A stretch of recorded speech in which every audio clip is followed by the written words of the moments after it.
பேரவையின் சார்பிலே என்னோடு வந்து கலந்து கொண்டிருக்கின்ற பேரவையினுடைய பொதுச் செயலாளர் மரியாதைக்குரிய தோழர் நாகராஜன் அவர்களே, ஆனந்தன் அவர்களே, வீரவேந்தன் அவர்களே, கோபால் அவர்களே, இன்னும் பேரவை சார்பிலே கொண்டிருக்கின்ற தோழர்களே, திராவிடர் கழகத்தினுடைய தோழர்களே, இங்கே கலந்து கொண்டிருக்கின்ற அன்புக்குரிய சகோதரிகளே, உங்கள் அனைவருக்கும் ஆதித்தமிழர் பேரவை சார்பிலே முதலிலே நான் என்னுடைய நன்றி கலந்த வணக்கத்தை தெரிவித்துக் கொள்ள விரும்புகிறேன்.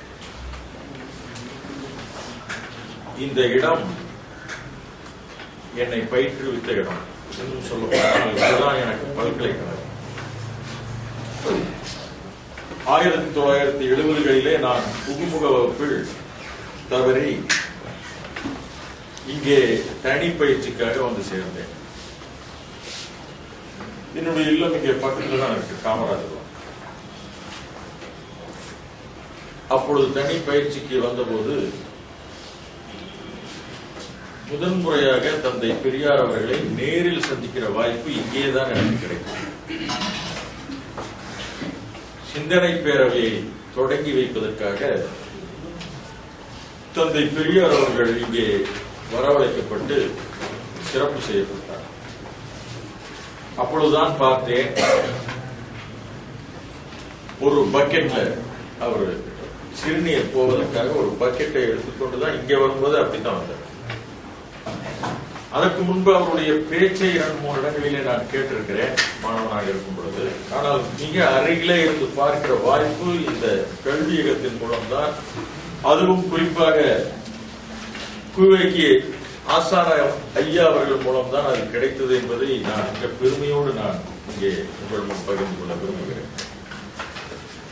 அதற்கு பிறகு இதே இடத்தில், இதே அரங்கத்தில் சிந்தனை பேரவை தொடர்ந்து மாதம் ஒரு முறை நடந்தது. அதிலே தொடர்ந்து நான் கலந்து கொண்டேன். அதிலே பல்வேறு இயக்கத் தோழர்கள் இங்கே வந்து அவர்களுடைய கருத்துக்களை இங்கே பதிவு செய்வார்கள். அதையெல்லாம் தொடர்ந்து கேட்டுக்கொண்டே இருந்தேன்.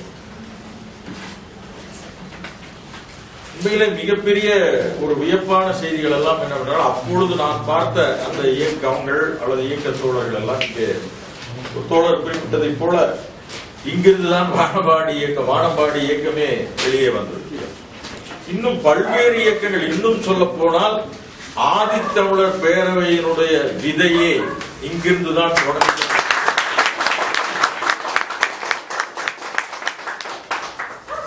இன்றைக்கு தந்தை பெரியாரை மையப்படுத்தி அந்த இயக்கம் இவ்வளவு பெரிய இயக்கமாக இன்றைக்கு நான் கொண்டு செல்வேன் என்று கற்பனை கூட நான் எண்ணி பார்த்தது கிடையாது.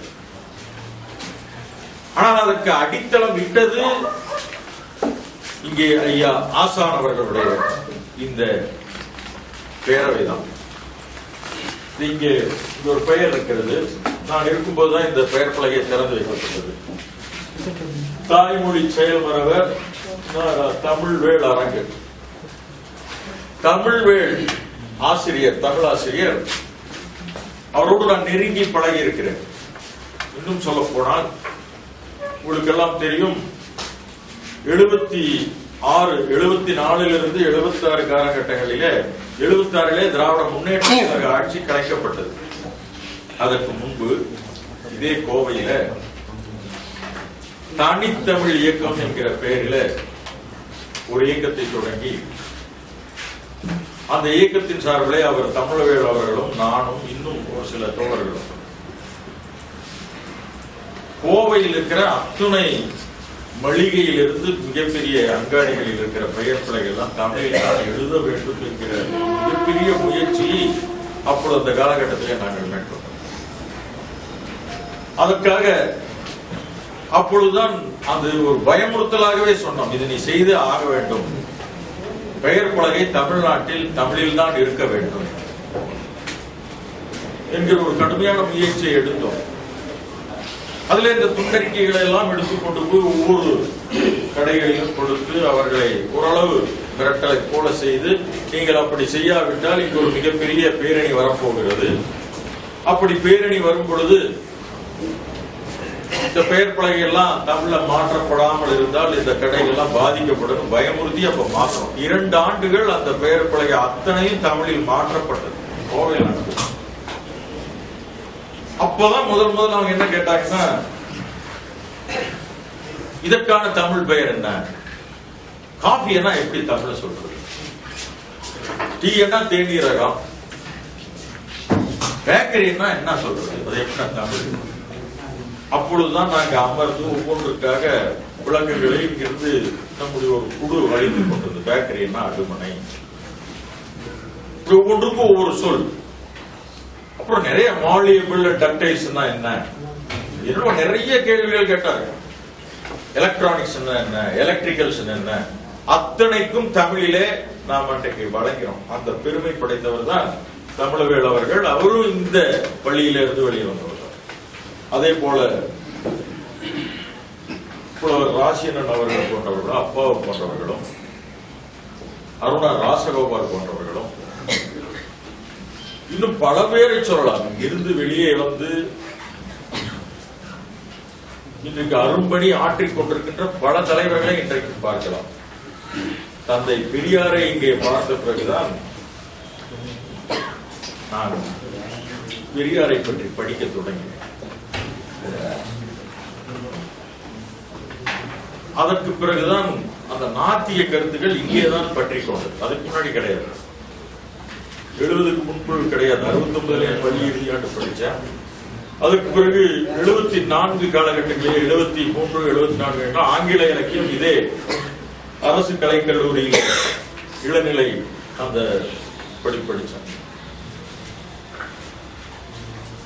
ஆனால் பெரியாரை படித்த பிறகுதான் சமூக நீதி என்ன என்கிற ஒரு செய்தி நமக்கு கிடைத்தது. அதுக்கு பிறகு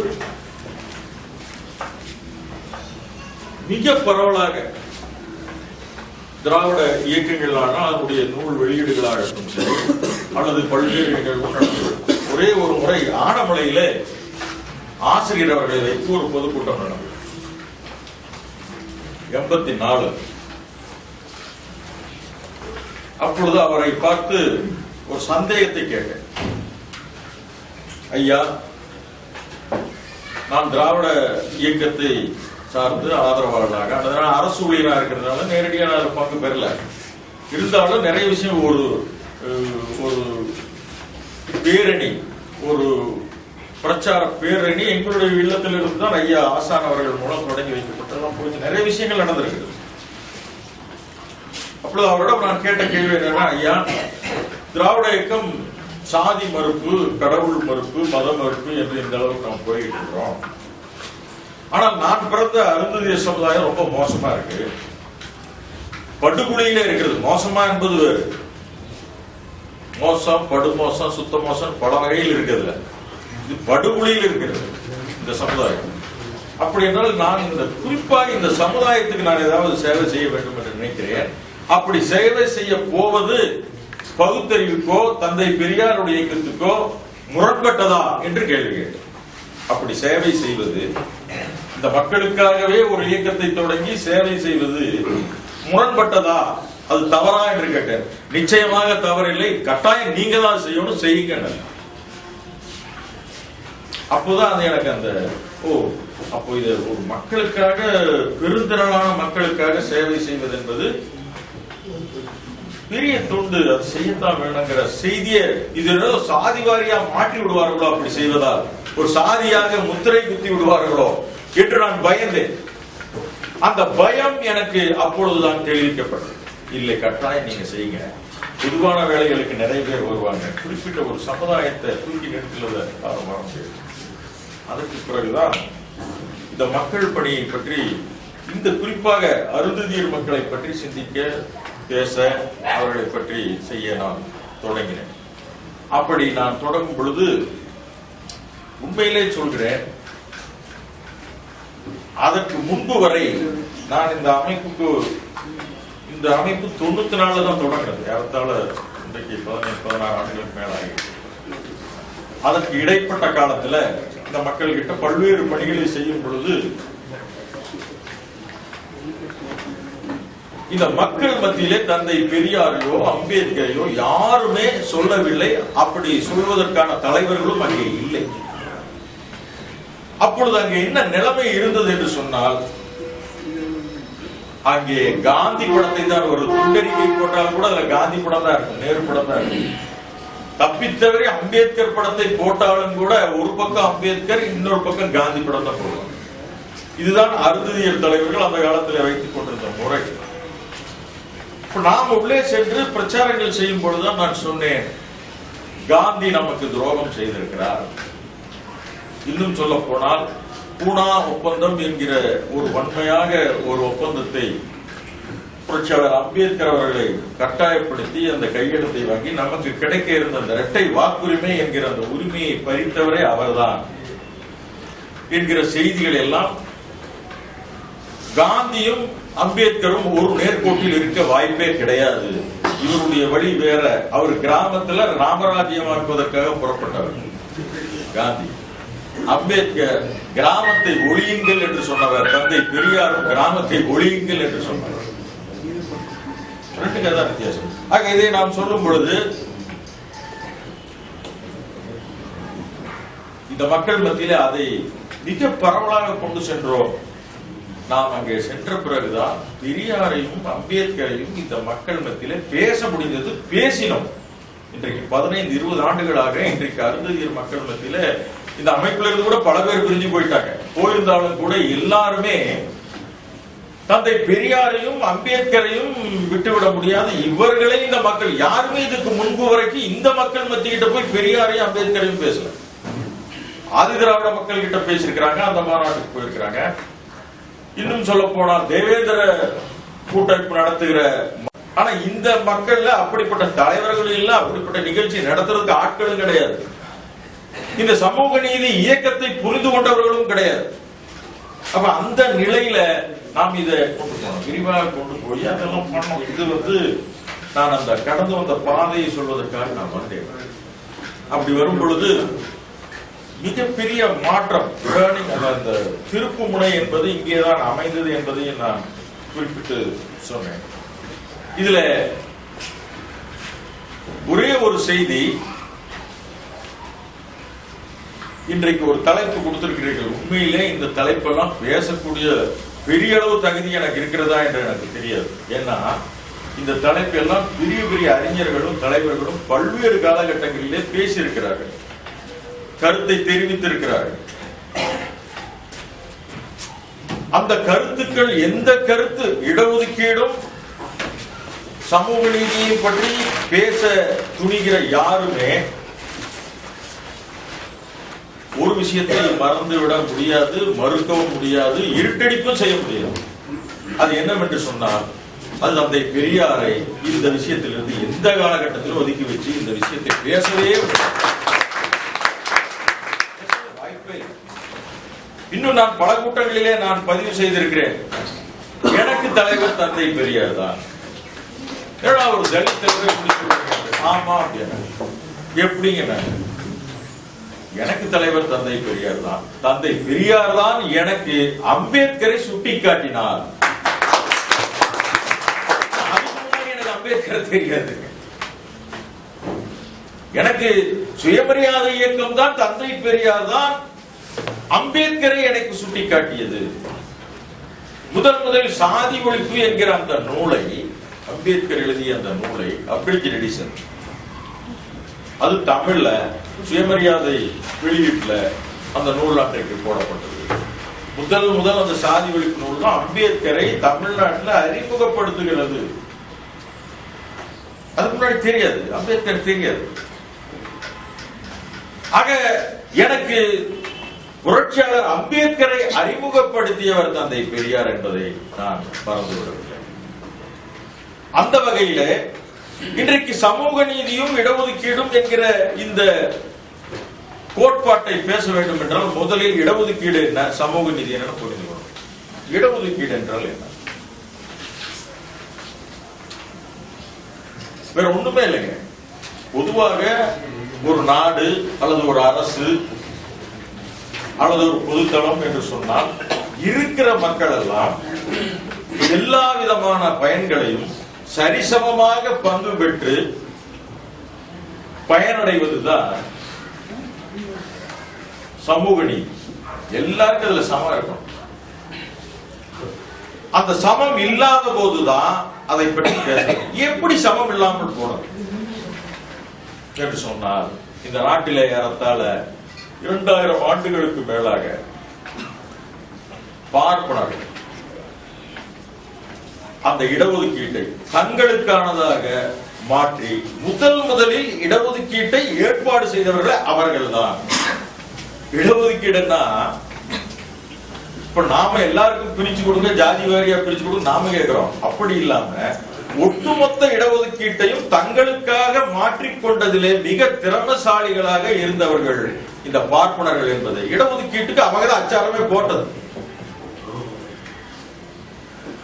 3% கூட இல்லாத பார்ப்பனர்கள் இன்னைக்கு ஒட்டுமொத்த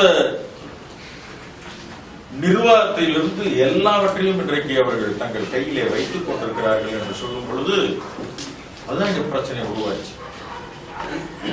தென்னிந்திய நல உரிமை சங்கத்தில் தொடங்கி அதுக்கு பிறகு பல்வேறு விஷயங்கள் வருதுங்க. வகுப்பு வாரி உரிமை என்கிற சொல் ரொம்ப முக்கியத்துவம் வாய்ந்த ஒரு சொல். வகுப்பு வாரி உரிமைன்னா என்ன? இருக்கிற மக்கள் இருக்கிற சாதிகள் அடிப்படையில் அவர்களுக்குரிய பங்கு அவரவர்களுக்கு கிடைக்க வேண்டும். இதுதாங்க வகுப்பு வாரி உரிமை தான். இடஒதுக்கீடு எல்லோருக்கும் கிடைக்க வேண்டும். சமூக நீதி என்ன அப்படின்னு சொன்னால், ஒரு மேடும் பள்ளமாக இருக்கிற ஒரு இடத்துல நாம் தண்ணி ஊற்றுகிறோம். ஒரு இடத்துல தண்ணி ஊத்துறோம். அந்த தண்ணி எப்படி போய் அந்த இடத்தை நிறைவு செய்கிறது? அதிக பள்ளமா இருக்கிறதுக்கு அதிக தண்ணீரும், சமமா இருக்கிற இடத்துல சமமான தண்ணீரும், மேடா இருக்கிற இடத்துக்கு தண்ணீரே போகாது. அதான நடக்கும்.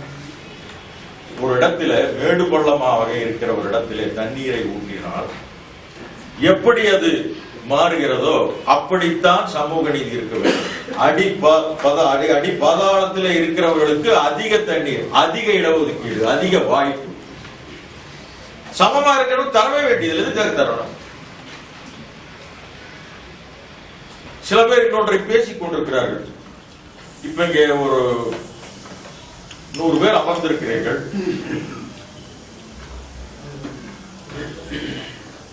100 ரூபாயை நான் செந்திலவரிடம் கொடுத்து எல்லோருக்கும் சமமாக பிரித்து கொடுங்கள் அப்படின்னு சொன்னா, ஆளுக்கு ஒவ்வொரு ரூபாய் கொடுத்தா சமம். ஆனால் அவர்களுடைய வாய்ப்பை பொறுத்து பிரிச்சு கொடுத்தா அப்படி தரவே முடியாது. இப்ப எல்லோருமே பொதுவாக பேசுகிற பார்ப்பனர்கள் சொல்கிறதெல்லாம் இருக்கிற சமமா பிரிச்சு கூட இல்ல சமமா பிரிச்சு கொடுன்னா, வாய்ப்பு இருக்கிறவனுக்கு எதுக்காக சமமாக பிரித்து தர வேண்டும்? இல்லாதவர்களுக்காக தானே தர வேண்டும். ஆக இதுல ரொம்ப முக்கியத்துவம் வாய்ந்த இந்த பிரச்சனைகளை நாம் கையில் எடுக்கும் பொழுது இந்தியாவில் 2-3 விஷயங்களை மறந்து விடக்கூடாது. ஒன்று, புரட்சியாளர் அம்பேத்கர். அம்பேத்கர் ஆங்கிலேயர் இந்த நாட்டில் ஆண்டு கொண்டிருக்கும் போது 1942 இருந்து 45-46 வரைக்குமே ஆங்கிலேயர் அரசிலேயே தொழிலாளர் நல அமைச்சராக இருந்திருக்கார். ஏன்னா அவன் கண்டுபிடிச்சது இவரு தான் தகுதியானவர், இவன் தான் படிச்சவர் அப்படின்னு கண்டுபிடிச்சு எடுத்து போட்டு. அப்படி இந்த 4 ஆண்டுகள் இந்திய விடுதலை பெறுவதற்கு முன்பே அந்த 4 ஆண்டுகளில் அவர் செய்த சாதனைகள் இந்த நாட்டிலே இன்றைக்கு வரைக்கும் மறக்கடிக்கப்பட்டு விட்டது, மறைக்கப்பட்டிருக்கிறது. அவர் அந்த காலகட்டத்தில் தான் ஏறத்தாழ ஒரு 15-16 சட்டங்களை, பல்வேறு சட்டங்களை அவர் கொண்டு வர்றாரு. அதை குறிப்பா சொன்னா அதில் இந்த விரிவா போகணும். இருந்தாலும் அந்த சட்டங்களின் அடிப்படையில் தான் அதுக்கு பின்னாடி வர்ற இந்திய அரசியல் சட்டமே உருவாக்கப்படுது. இந்திய அரசியல் சட்டம் உருவாக்கும் போது மேடோவர், அதாவது என்ன சொல்றாங்கன்னா, இந்தியாவுக்கு விடுதலை அப்படிங்கிறது இது இன்னும் பெரிய போராடி ரத்தம் சிந்தி வாங்கினதெல்லாம் கிடையாதுங்க. சொல்லிக்கிட்டு இருப்பாங்க, அதெல்லாம் ஒண்ணும் கிடையாது. பெரியார் தான் நல்லா பதிவு பண்ணுவார். இது சும்மா மேட் ஓவர், சும்மா ஒரு இது கொடுத்துட்டு போறான், அவ்வளவுதான். ஆனா என்னன்னா அவன் கொடுத்துட்டு போனது பார்ப்பன பணியாளர்களிடம் கொடுத்துட்டு போயிட்டான். அதான் விஷயம்.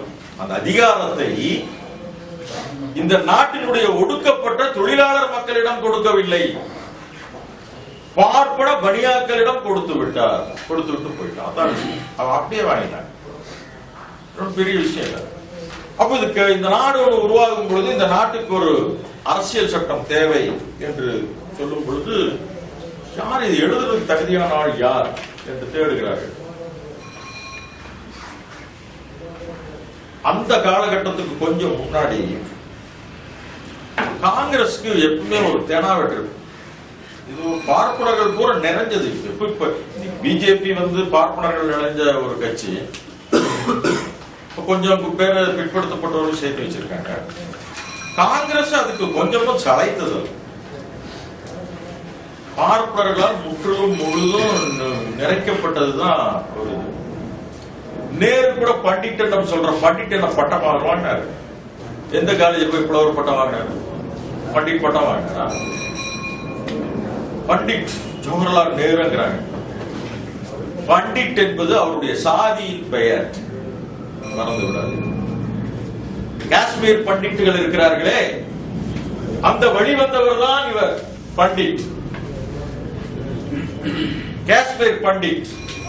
இந்த பண்டிட்டு ஒரு 2000 பேரு அங்க போய் காஷ்மீர்ல எத்தனையும் பிடிச்சு வச்சுக்கிட்டு அதிகாரம் செலுத்தி அந்த அங்கே உள்ளே இருக்கிற இஸ்லாமிய மக்களை எல்லாம் அடக்கி ஒடுக்கி அவன் ஒரு நாள் திரும்பி நின்று எல்லாம் வெளியே போங்கடா, கெட் அவுட், நான் இந்திய நாயகளை வெளியேறட்டான். யாரு இந்திய நாயகர்? எல்லாரையும் சொல்ல, பார்ப்பனர்களை. உடனே அகதியா வெளியே வர்றான்.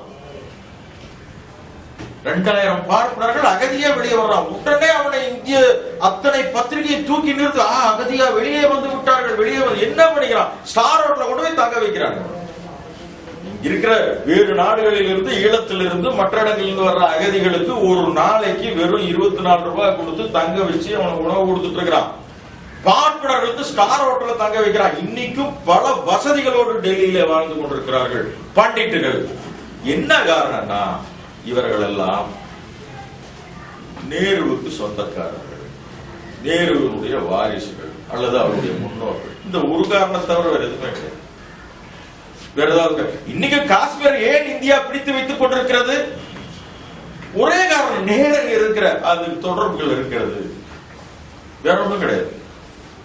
ஆனா அப்படிப்பட்ட காலத்துல, அந்த காலகட்டங்களிலே காங்கிரஸ் தன்னை உயர்வாக பேசிக் கொண்டிருக்கிற காலத்துல அம்பேத்கர் ஒரு சவால் விட்டார். ரொம்ப கேவலப்படுத்துறாங்க தாழ்த்தப்பட்டவங்க மத்தவங்களுக்கு காங்கிரஸ்காரர். அப்போ அம்பேத்கர் என்ன சவால் ஒன்று விட்டாருன்னா,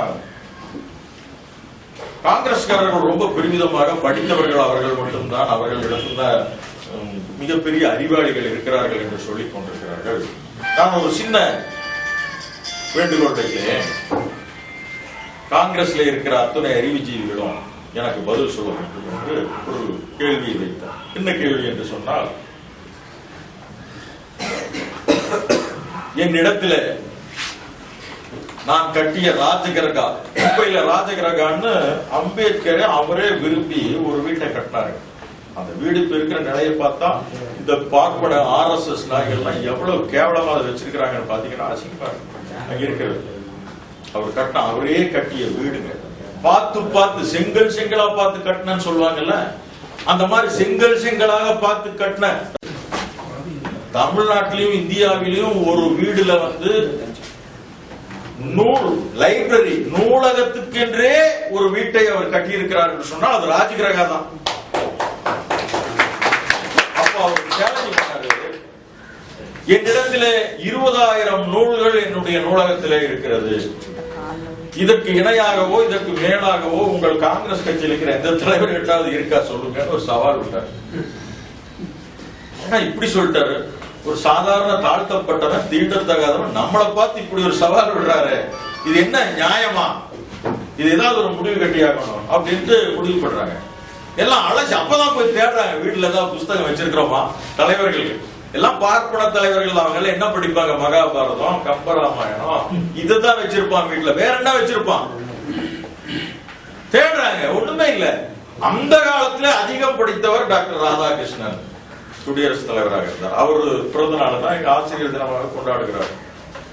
அவர் வீட்டுல போய் தேடுறாங்க, நீங்க தாங்க அதிகம் படித்தவர், உங்க வீட்டுல எத்தனை புத்தகம் வச்சிருக்கீங்கன்னு கேக்குறாங்க. அவங்க வீட்டுல போய் தேடினா 2000 புத்தகத்துக்கு மேல இல்ல. அதிகம் படிச்ச காங்கிரஸ்காரர்களே ராதாகிருஷ்ணன் பெரியவர், 2000 புத்தகத்துக்கு மேல இல்ல. அப்பதான் சொன்னார் அம்பேத்கர், நீங்க ரொம்ப துள்ளி குதிச்சுட்டு இருக்கிறீங்க, பார்ப்பன திமிர்தான், வேற ஒண்ணுமே கிடையாது. காங்கிரஸ் கட்சியெல்லாம் அப்படித்தான் இருந்தது, இன்றைக்கு ஏறத்தால் அப்படித்தான் இருக்குங்க. ஆக அன்றைக்கே அவங்களுடைய முகமூடி கிழிந்தது. அப்ப இதெல்லாம் தெரிஞ்சிட்ட நேரு ஓரளவு ரேஷனலிஸ்ட், பகுத்தறிவுவாதி. அவருக்கு ஒரு சோசியலிஸ்டாக போகக்கூடிய சிந்தனை இருக்கிறது என்று சொல்லுவார்கள். ஆனால் அந்த சிந்தனை பின்னாடி கொஞ்சம் மாறுதுங்க. இருக்குது, முதல்ல இருந்தது, போக போக அது மாறுகிறது. அது எப்ப மாறுதுன்னு நான் சொல்ல வரேன், பின்னாடி சொல்றேன்.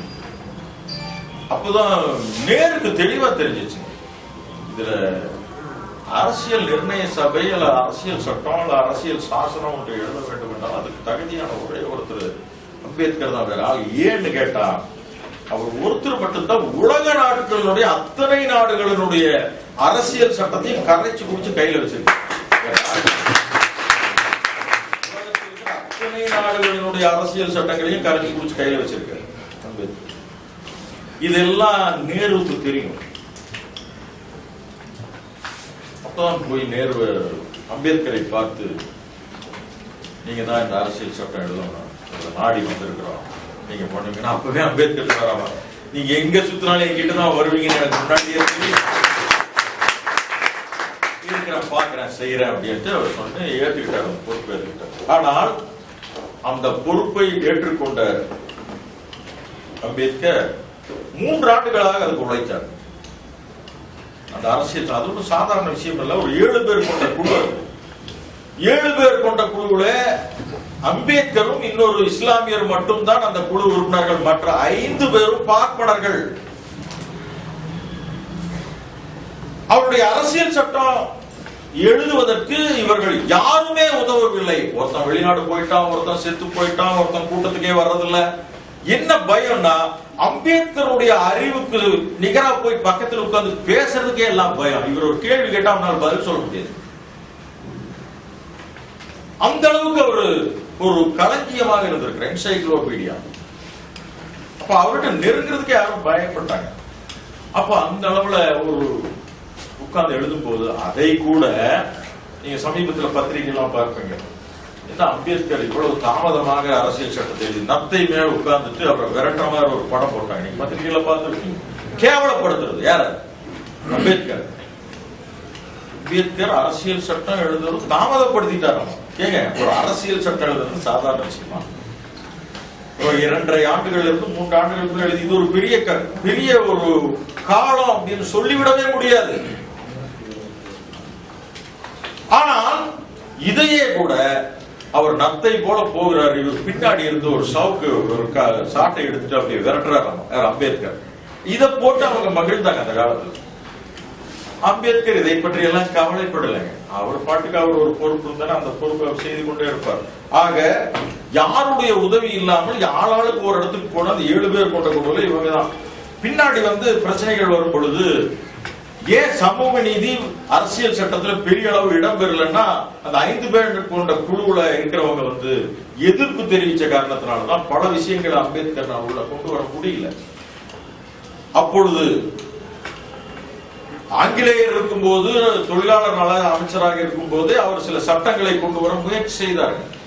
அதுல ரொம்ப முக்கியமான சட்டம் இந்து கோட திருத்தலுக்கான ஒரு முயற்சி எல்லாம் பண்ணாருங்க. ஆனா அது அனுமதிக்காததுனாலதான் அவர் ராஜினாமா பண்ணிட்டு வெளியே வர்றாரு. இந்துக்களுக்கு பெண்களுக்கு சொத்தில் பங்கு அப்படிங்கிற ஒரு மிகப்பெரிய முக்கியமான விஷயங்கள், இந்த மாதிரி பெரிய விஷயங்கள்லாம் உள்ள கொண்டு வரலான ஒரு முயற்சி பண்ணும்போதுதான் அதுக்கு அனுமதிக்கலை. ஆங்கிலேயம் இருக்கும் போதே அது நடந்தது. அதற்கு பிறகு அவர் அரசியல் சட்டத்தை எல்லாம் எழுதி அது வெளியே வருதுங்க. இதுல என்ன சிக்கல்னா,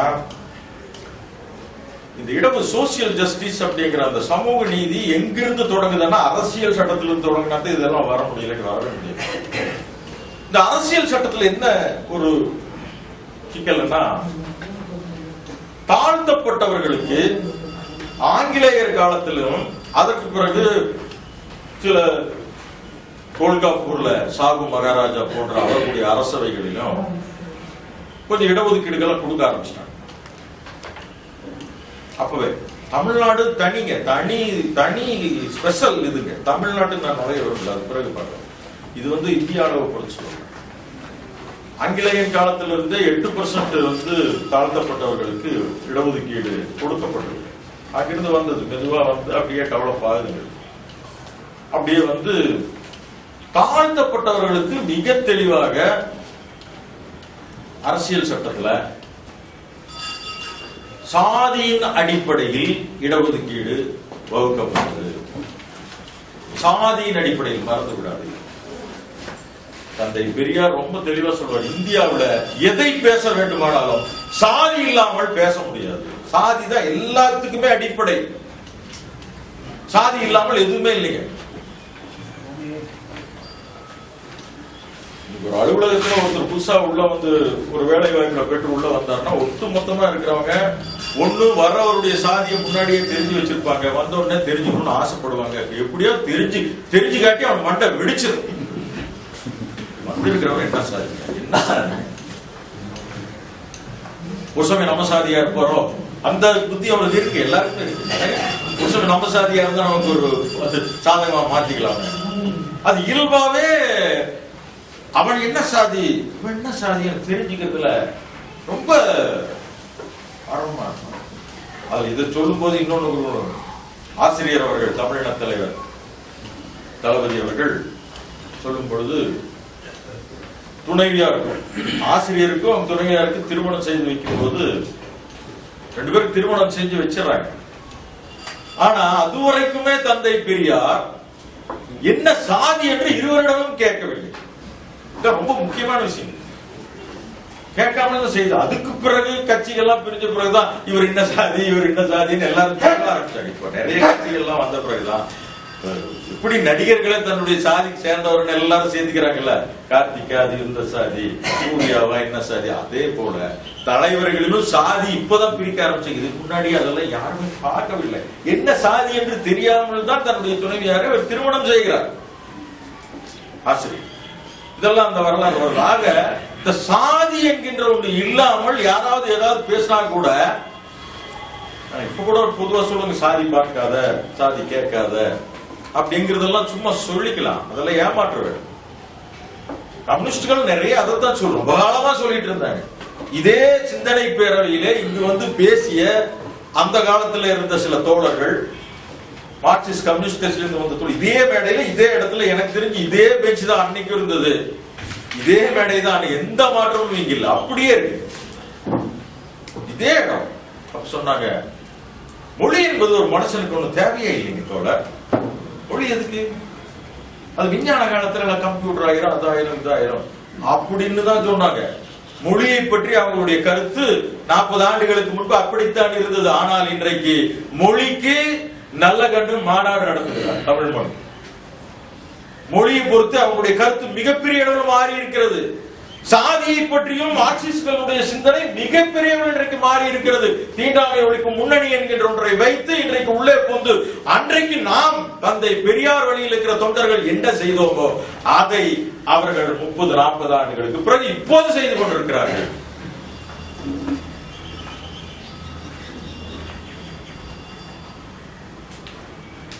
அரசியல் நிர்ணய சபையில மிக தெளிவாக தாழ்த்தப்பட்டவருக்கு 15-4 அப்படிங்கிற அந்த சரத்து தான் தாழ்த்தப்பட்டவங்களுக்கு இடஒதுக்கீடு கொடுக்கணும் தெளிவாக சொல்லியிருக்கிறது. தாழ்த்தப்பட்டவர்கள் சாதியின் அடிப்படையில் தான் இதுல வாய்ப்புகள் கொடுக்கப்பட வேண்டும். அதுலயும் தெளிவா இன்னென்ன பர்சன்டேஜ் கொடுக்கணும்ட்டு அவங்க தெளிவா எழுதிட்டாரு. அந்த அரசியல் சாசனத்திலே வந்து விடுகிறது. சாதி அடிப்படை சாதியை குறிப்பிட்டு சொல்லிவிட்டாங்க. தமிழ்நாட்டுல தாழ்த்தப்பட்ட ஜாதி 76, பீகாரா இவ்வளவு, மகாராஷ்டிராவா இவ்வளவு, உத்தரப்பிரதேசமா இவ்வளவு அப்படின்னு தாழ்த்தப்பட்டவர்களை பொறுத்தளவு அந்த அரசியல் சட்டத்திலே மிக தெளிவாக சாதியின் அடிப்படையில் இவர்களுக்கு இடஒதுக்கீடு வழங்க வேண்டும் என்று தெளிவாக குறிக்கப்பட்டு விட்டது. அதுல எந்த பிரச்சனையும் இல்லை. சரி, இப்ப தாழ்த்தப்பட்டவர்களுக்கு மட்டும் போதுமா? பிற்படுத்தப்பட்டவர்களுடைய நிலைமை என்ன? அங்கதாங்க பெரிய சிக்கலே வரும். பிற்படுத்தப்பட்டவர்கள் பல பேர் தாழ்த்தப்பட்டவர்களுடைய மோசமாக பல இடங்களிலே இருந்து கொண்டிருக்கிறார்கள். தொழில் முறையிலும் மற்ற முறையிலும் எல்லா வகையிலும் அவர்களுக்கு அந்த வாய்ப்பு கொடுக்கிற 16(4) என்கிற அந்த சட்ட சரத்துல என்ன சொல்லுதுன்னா, இன்னென்ன ஜாதி என்று குறிப்பிடவும் இல்லை, சாதி அடிப்படை என்று குறிப்பிடவும் இல்லை. அப்புறம் பாத்தீங்கன்னா அவங்க அந்த வார்த்தையை நான் சொல்ல வேண்டிய அவசியம் இருக்கு. படிச்ச காது என்ன அந்த சட்ட சரத்துல அது ரொம்ப முக்கியமானது. அது என்ன சொல்லுதுன்னா, ஒரு பிற்படுத்தப்பட்டவன் போதிய அளவுக்கு இடம்பெறவில்லை, பிரதிநிதித்துவம் பெறவில்லை என்று அரசு கருதினால் அப்பிரிவினருக்கு சாதகமாக உத்தியோக நியமங்களையோ பதவிகளையோ ஒதுக்கி வைப்பதற்கான ஏற்பாடுகளை செய்வதை இந்த பிரிவு தடை செய்யாது. குடுன்னு சொல்லல, இந்த பிரிவு தடை செய்யாது. பாருங்க எவ்வளவு நுணுக்கமா அதை வச்சிருக்காங்க. இத அம்பேத்கர் எதிர்க்கிறாரு. இப்படி இந்த பிரிவை அது மற்றவங்க ஏற்றுக்கொள்ளவில்லை. இப்படி இருக்கக்கூடாது, அவர்களின் ஜாதி அடிப்படையில் தான் கொண்டு வரோம் அம்பேத்கர் அங்கே விவாதம் செய்கிறார். ஆனா இவன் என்ன சொல்றான், ஒரு ஸ்டேட் கவர்மெண்ட் பார்த்து அவங்க பிரதிநிதிகள் இல்ல போல இருக்கு, சேர்த்தலாம்னா சேர்த்தலாம், இல்லாட்டி வேண்டியது இல்லை. இவங்க பிரதிநிதிகள் இல்ல போல இருக்கு, சேர்த்தலாம்னா சேர்த்தலாம், அப்ப அவன் நினைக்கலாம்னா விட்டுறலாம். ஆனா அரசாங்கமே போய் ஒரு கொலை நடந்தா போலீஸே எஃப்ஐஆர் போடுறதில்ல, அதுக்கு ஒண்ணு புகார் தர வேண்டிய அவசியம் இல்லையா? கொலை நடந்தா போலீஸ் அந்த மாதிரி பிற்படுத்தப்பட்ட தன்மையும் பாதிக்கப்பட்ட தன்மையும் அரசாங்கமே பார்த்து அவர்களுக்கு உதவி செய்ய வேண்டும், தானே முன்வர வேண்டும் அல்லவா? அங்க இல்ல.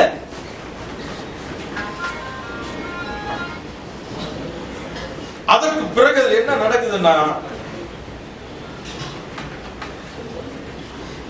இந்த ரெண்டு விஷயம் இருக்கு. இந்த ஒப்பீனியன் ஆஃப் த ஸ்டேட் அப்படின்னு இருக்கு, அரசு கருதினால்.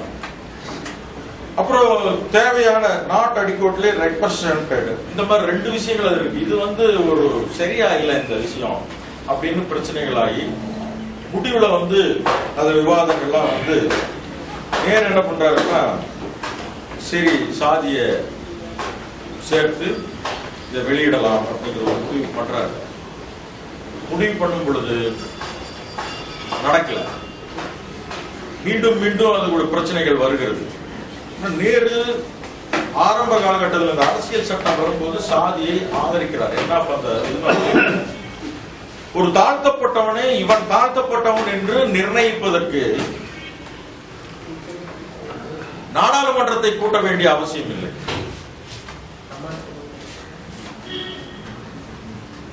நீதிமன்றம் தீர்மானிக்கணும் அவசியம் இல்லை. ஒரு குடியரசுத் தலைவரை இன்னாரு தாழ்த்தப்பட்டவர் தான் தீர்மானிச்சு அதை கொண்டு நிறைவேற்றினால அது நடக்கும் அப்படிங்கிற சட்ட சரத்து அதுல இருக்கிறது. ஆனா பிற்படுத்தப்பட்டவர்களுக்கு அப்படி இல்லை. பிற்படுத்தப்பட்டவர்கள் என்ன சொல்லப்படுகிறது என்றால், ஒருவனை பிற்படுத்தப்பட்டவன் என்று நிர்ணயிக்க வேண்டும் என்றால் அது சபை கூடி அந்த சபையில விவாதித்து அதற்கு பிறகு முடிவெடுக்க வேண்டும் என்று சொல்லுவாங்க. அப்ப பிற்படுத்தப்பட்டவன் எப்படியும் அதிகாரத்துக்குள் வரக்கூடாது என்கிற தடை ரொம்ப மிக நுணுக்கமாக பார்க்கப்பட்டிருக்கிறது. பிற்படுத்தப்பட்டவன் எப்போதும் அரசு அதிகாரத்துல வந்துவிடக்கூடாது என்கிறதுல ரொம்ப கூர்மையாக இருந்திருக்கிறார்கள். யார் அப்படி இருந்தவர்கள் சொன்னால், இந்தியாவில் காலங்காலமாக தங்களுடைய ஆதிக்கத்தை நிலைநிறுத்திக் கொண்டிருக்கிற பார்ப்பனர்கள் இக்காரணத்தை கொண்டு அந்த இடத்தை விட்டு யாருக்கும் விட்டுக் கொடுக்க அவர்கள் தயாராக இல்லை. இன்னும் குறிப்பாக அவர்களை பொறுத்தளவு வேலை வாய்ப்பிலும் கல்வி இடஒதுக்கீட்டுல கூட கொடுத்துருவாங்க. இந்த கல்வி இடஒதுக்கீட்டிலும் வேற பொருளாதார வகையில் ஏதாவது பிரச்சனைனா கூட கொடுத்துருவாங்க. ஆனா அரசு துறைகளிலே இடஒதுக்கீட்டில் எக்காரணத்தை கொண்டும் இவர்களை உள்ளே விட்டுவிடக் கூடாது என்பதில் ரொம்ப தீவிரமாக இருந்தார். இந்த காலகட்டங்களிலே தான் சாதியை அடிப்படையாக கொண்டு அந்த சட்டம் நடைமுறைக்கு 50 வரும் பொழுதுதான் தமிழ்ல யாருமே இல்ல, தமிழ்நாட்டில் இருக்கிற சில பார்ப்பனர்கள் தான் அதை எதிர்த்து வழக்கு மன்றத்துக்கு போகிறாங்க. அது சென்னை உயர் நீதிமன்றத்திலும் சரி, உச்ச நீதிமன்றத்திலும் சரி, அந்த சட்டம் பிற்படுத்தப்பட்டவர்களுக்கு 16 நாளின்படி வழங்கக்கூடிய அந்த சரத்து செல்லாது அப்படின்னு தீர்ப்பு. அப்பதாங்க தமிழ்நாடே கொந்தளிச்சது. தந்தை பெரியார் தலைமையில் இந்த சட்டம் செல்லாதுன்னு சொல்றானே, இப்பதான் ஒரு வாய்ப்பு நம்மளை நெருங்கி வந்துட்டு இருக்கு, செல்லாதுன்னு சொல்றாங்களே அப்படின்னு சொல்லி மிகப்பெரிய கொந்தளிப்பு. அதற்கு பிறகுதான் அந்த வகுப்பு வாரி உரிமை என்ற முதல் சட்ட திருத்தம் அப்பொழுதுதான் செய்யப்பட்டது. அந்த சட்டத்துக்கு பிறகு இன்னைக்கு வரைக்கும் 13 வரைக்கும் இது வரைக்கும் 72 தடவை அந்த சட்டம் திருத்தப்பட்டது, பல்வேறு காலகட்டங்களில் திருத்தப்பட்டது. ஆக அந்த முதல் அந்த ஒரு முக்கியமான பிரச்சனை அந்த வகுப்பு வாரி பிரதிநிதித்துவம் அப்படிங்கிற பிரச்சனையில தந்தை பெரியார் தான் முன்னிருந்து அதை ஒட்டுமொத்த இந்தியாவுக்கும் வழிகாட்டியாக இருந்திருக்கிறார் என்பதை சமூக நீதி களம்ங்கிறது இந்தியாவில் யாருமே கிடையாதுங்க. தமிழ்நாட்டில் சமூக நீதி களம் இருந்தாலும் கூட உத்தரப்பிரதேசத்துல அதற்கு பிறகு கன்சிராம் எல்லாம் வந்தாரு, பிஎஸ்பி எல்லாம் தொடங்கினாரு. கன்சிராம் எப்படி தொடங்கினார்? இதே கோவையில் நடந்த, இதே நம்முடைய ஆசிரியர்கள் தலைமையில் நடந்த ஒரு மாநாட்டில் கன்சிராம் வந்து கலந்து கொண்டார். எனக்கு ஞாபகம் இருக்கு, நல்ல ஞாபகம் இருக்கு. அந்த கூட்டத்தில் நான் கலந்துருக்கேன். அந்த மாநாட்டில் கன்சிராம் இங்க வந்து கலந்து கொண்டார். இங்கிருந்து தான் கொடியை எடுத்துட்டு போறார். அவர் இந்த கொடி தான் வேணும்னு கொண்டு போறாரு. அம்பேத்கருடைய அந்த யானை சின்னம் வேணும்னு இங்கிருந்து தான் போறாரு. பெரியாருடைய ஐடியாலஜி எனக்கு தேவை என்று கன்சிராம் இங்கிருந்து தான் அங்கே இறக்குமதி செய்கிறார் என்பதை மறந்துவிடக் கூடாது. சும்மா ஒண்ணு அங்க ஒண்ணு சமூக நீதியில வந்ததில்லைங்க. அங்க அந்த சமூக நீதி தத்துவ தலைவர்கள் அங்க கிடையாது. இங்கிருந்து இறக்குமதி செய்யப்பட்டதுதான். இன்னைக்கு மாயாவதி இன்னைக்கு ஆட்சிக்கு வந்திருக்கிறாங்கன்னு சொன்னா அது எதனால் வந்தாங்க? தந்தை பெரியார் தான் அதுக்கு அடிப்படை காரணம்.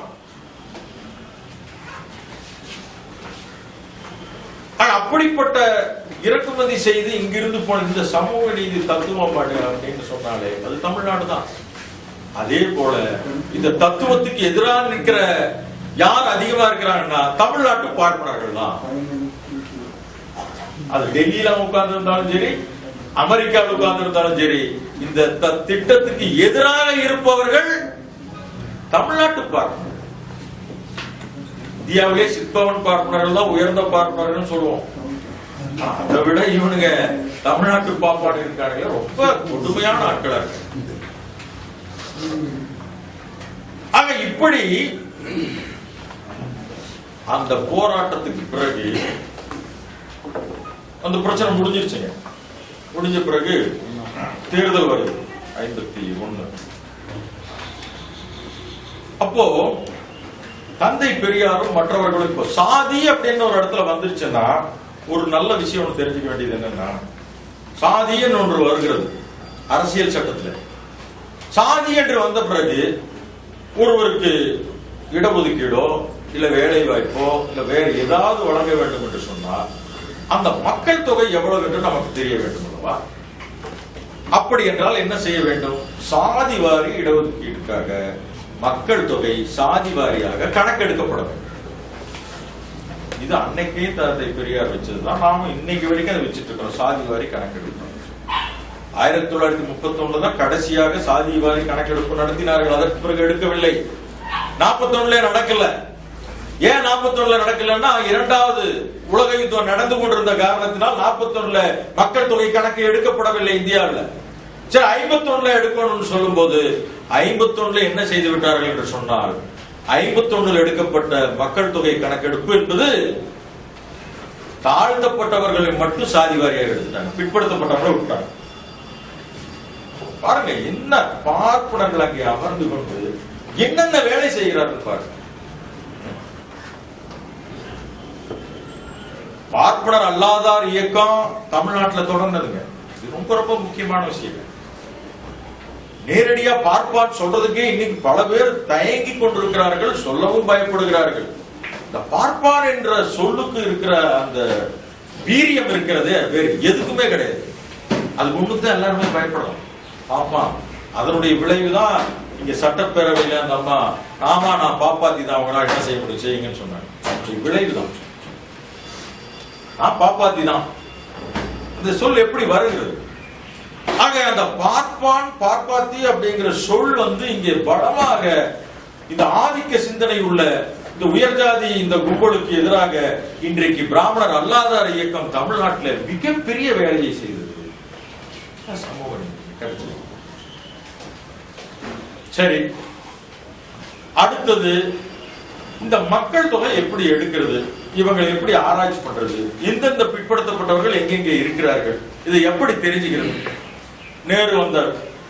நேரு தான் பண்ணார். 1951 காக்கா காளையர்கர் கமிஷன் ஒரு கமிஷன், முதல் குழு பிற்படுத்தப்பட்டவர்களை பற்றி ஆராய நியமிக்கப்பட்ட முதல் குழு அதுதான்.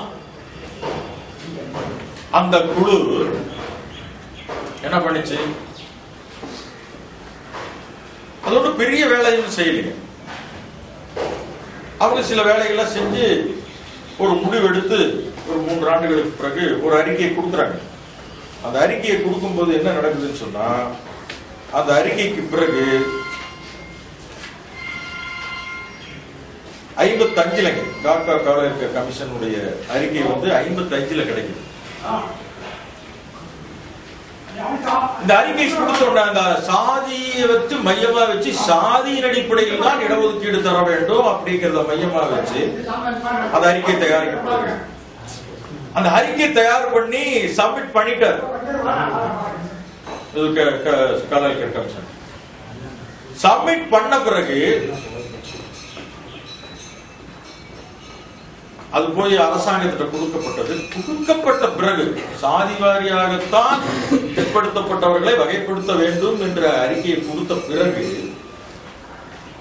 திடீர்னு அவருக்கு என்ன தோணுச்சோ தெரியல, கடைசியில தனியா ஒரு லெட்டர் எழுதுறாரு இந்த கமிஷன், காக்கா காளையர்கர் கமிஷன். நேரு என்ன எழுதுறாருன்னா, நான் தெரியாதனமா ஜாதியை மையப்படுத்தி எழுதிட்டேன், அது தப்பு, பொருளாதார அடிப்படையில் தான் கொடுக்கணும், எனக்கு திடீரென்று இப்பதான் பிரைன்ல இதாகிடுச்சு, கிளாஸ் ஆகிடுச்சு, அப்படியே எழுதுறாரு லெட்டர். எனக்கு திடீரென்று ஒரு இது தோணுச்சு, அதனால நீங்க பொருளாதார அடிப்படையில் கொடுங்கட்டு ஏற்கனவே ரிப்போர்ட் ஜாதி அடிப்படையில் கொடுங்க சப்மிட் பண்ணிட்டாரு. அதற்கு பிறகு பொருளாதார அடிப்படையில் தான் கொடுக்கொண்டு பிறகு ஒரு கடிதம் எழுதுறாரு. ஏன் திடீரென்று இவர் இப்படி மாறினாரு அப்படிங்கிற ஒரு பெரிய விஷயம். இது பிறகு மதுலிமாய் என்கிற ஒரு தலைவர் வெளிப்படுத்துறாங்க. காரணம் நேரு. அப்பொழுது 51 தேர்தல் கொண்டிருக்கிறது. அதற்கு பிறகு வருது 56 வருது. இந்த தேர்தலை மையப்படுத்தி உயர் ஜாதிகளுடைய ஓட்டு தனக்கு தேவைப்படும் அப்படிங்கிற ஒரே நோக்கத்துக்காக நேரு ஒரு இடத்துல என்ன சொல்லியிருக்காருன்னா, சாதியெல்லாம் சும்மா தேவையில்லை, அது பொருளாதார அடிப்படையில இருக்கும். அவர் எங்கேயோ பேசி இவர்கிட்டயே பேசியிருக்காரு, நீ ஏன் இப்படி பண்ணலான்னு. அதன் அடிப்படையில் நேருடைய கருத்தை அறிந்து கொண்ட இந்த காளையர்கர் கமிஷன் தான் அதை மாற்றி நேருவுக்கு பயந்து கொண்டு அப்படி ஒரு கடிதம் எழுது. அதை கொண்டு போய் அவர் இப்படி எழுதுன எல்லாம் இந்த குழப்பங்கள் நடந்த நிலையில அந்த கமிஷன் ரிப்போர்ட்டை கொண்டு போய் பாராளுமன்றத்தில் வச்சு விவாதிக்கும் போது ஏகப்பட்ட குழப்பங்கள் இருக்கிறதுனால இது ஒண்ணுமே பண்ண முடியாதுன்னு தூக்கி கெடாப்ஸ்ல போட்டாங்க. முடிஞ்சு போச்சா, இதுதான் முதல் கமிஷன், அதோட அது முடிஞ்சு போச்சுங்க. அதனால ஒண்ணுமே பண்ண முடியல. இதுல நம்ம சிந்திக்க வேண்டிய விஷயம் என்னன்னா, அந்த காளையர்கர் கமிஷன் ஒரு பார்ப்பன சமுதாயத்தை சேர்ந்தவர் என்பதை மறந்துவிடக் கூடாது. பிற்படுத்தப்பட்டவருக்குள்ள ஒரு இடஒதுக்கீட்டை நிர்ணயம் செய்வதற்கு அவரை நியமிச்சதுல வந்த விளைவுதான் இந்த இது. ஆனால் அதற்கு பிறகு இது இப்படியே போயிட்டு இருந்தா எத்தனை நாளைக்கு போயிட்டு இருக்குது? 56 தேர்தல் முடிஞ்சு போச்சு. அடுத்தது தொடர்ந்து இந்த கேப் இருந்துகிட்டே இருக்குங்க. பிற்படுத்தப்பட்டவருக்கு இடஒதுக்கீடு ஒரு பிரச்சனை, பெரிய கேப் இருந்துட்டு. அதுக்கு பிறகு 78 மொரார்ஜியினுடைய ஆட்சி காலத்துல பிபி மண்டலங்கிற தலைமையில மீண்டும் ஒரு குழு அமைக்கப்படுது. அது ரொம்ப முக்கியமான இந்த மண்டல் குழு அப்படிங்கிறது ரொம்ப ரொம்ப முக்கியமானது. அவர் பிற்படுத்தப்பட்ட சமுதாயத்தை சேர்ந்தவர், ஒரு பீகாருடைய முதலமைச்சராக இருந்தவர் மண்டல். அவரை வச்சுட்டு ஆராய்ச்சி பண்ணி அவர் ஒரு அறிக்கை கொடுத்தாரு. அந்த அறிக்கையை பாத்தீங்கன்னா அவர் 83 அறிக்கை கொடுக்கிறாரு. 78 அவர் நியமிக்கப்பட்டாரு, 83 அறிக்கை கொடுக்கிறாரு. ஆனா அப்ப என்ன பண்ணிட்டாங்கன்னா 80 இந்திரா காந்தி ஆட்சி. அவங்க என்ன பண்ணாங்கன்னா இந்த அம்மையாரு இதை பாராளுமன்ற வைக்கணும், அது பண்ணணும், இது பண்ணணும்னு சொல்லிட்டு இழுத்தடிப்பு வேலைகள் நிறைய செய்ய ஆரம்பிச்சாங்க. ஏன்னா அந்த உயர் ஜாதி அந்த சிந்தனை அங்கே ஓடிக்கொண்டே இருக்கிறது. எப்படியும் இவர்களை அரசு அலுவலர்களில் பிற்படுத்தப்பட்டவர்களை மேலே வரவிடக்கூடாது என்பதை மிக ரொம்ப இது செய்தாரு. அதற்கு பிறகு பார்த்தீங்கன்னா ஏதோ ஒரு சாக்கு சொல்லிடுறாங்க. என்ன சொல்றாங்கன்னா இந்த மண்டல் கமிஷன் அறிக்கையை நம்ம இந்தியா முழுவதும் இருக்கிற மாநில அரசுகளுக்கு அனுப்பி அவங்களுடைய கருத்தெல்லாம் கேட்டுதான் முடிவு பண்ணணும்னு சொல்லி சாக்கு போக்கு சொல்லி நிறுத்துறாங்க. ராஜீவ் அதுக்கு பிறகு வருகிறார், அவரும் அதையே செய்தார். ராஜீவ் காந்தியும் மண்டல் கமிஷன் ரிப்போர்ட்டை நடைமுறைப்படுத்துவதிலே அவர் தயாராக இல்லை. 89 பிபி சிங் ஆட்சி. பல்வேறு குழப்பங்களுக்கு மத்தியில் வருது. பிபி சிங்குடைய ஆட்சியை வெளியிலிருந்து பிஜேபி ஆதரிக்கிறது. சப்போர்ட் வெளியிலிருந்து பிஜேபி ஆதரிக்கிறது. அது ஒரு சிக்கல் அவருக்கு. அப்ப என்ன பண்றாங்கன்னா 89 பிபி சிங் அந்த ஆட்சி அமைஞ்ச உடனே அவர் அந்த மண்டல் கமிஷன் ரிப்போர்ட்டை கணக்கில் எடுத்து அதை அறிவிக்கைக்கான உடனே முயற்சி பண்றாரு. அந்த அறிவிப்பு வெளியே வந்துருது, அவர் ஏற்கிறாங்க. இந்த மண்டல் கமிஷன் ரிப்போர்ட்ல நீங்க பாத்தீங்கன்னா நிறைய அந்த அறிக்கைகள்லாம் பாத்தீங்கன்னா நிறைய விஷயங்கள் அதுல இருக்கிறது. அவர் ரெக்கமெண்டேஷன் சொல்லும் போது பாத்தீங்கன்னா அதுல எடுத்திருக்கேன். பாத்தீங்கன்னா மண்டல் கமிஷனுடைய ரிப்போர்ட்ல அவர் என்னென்ன ரெக்கமெண்ட் பண்றாரு அப்படின்னு பார்க்கும்போது ரொம்ப தெளிவா நிறைய விஷயங்களை அவர் கணக்குல கையில் எடுக்கிறார்.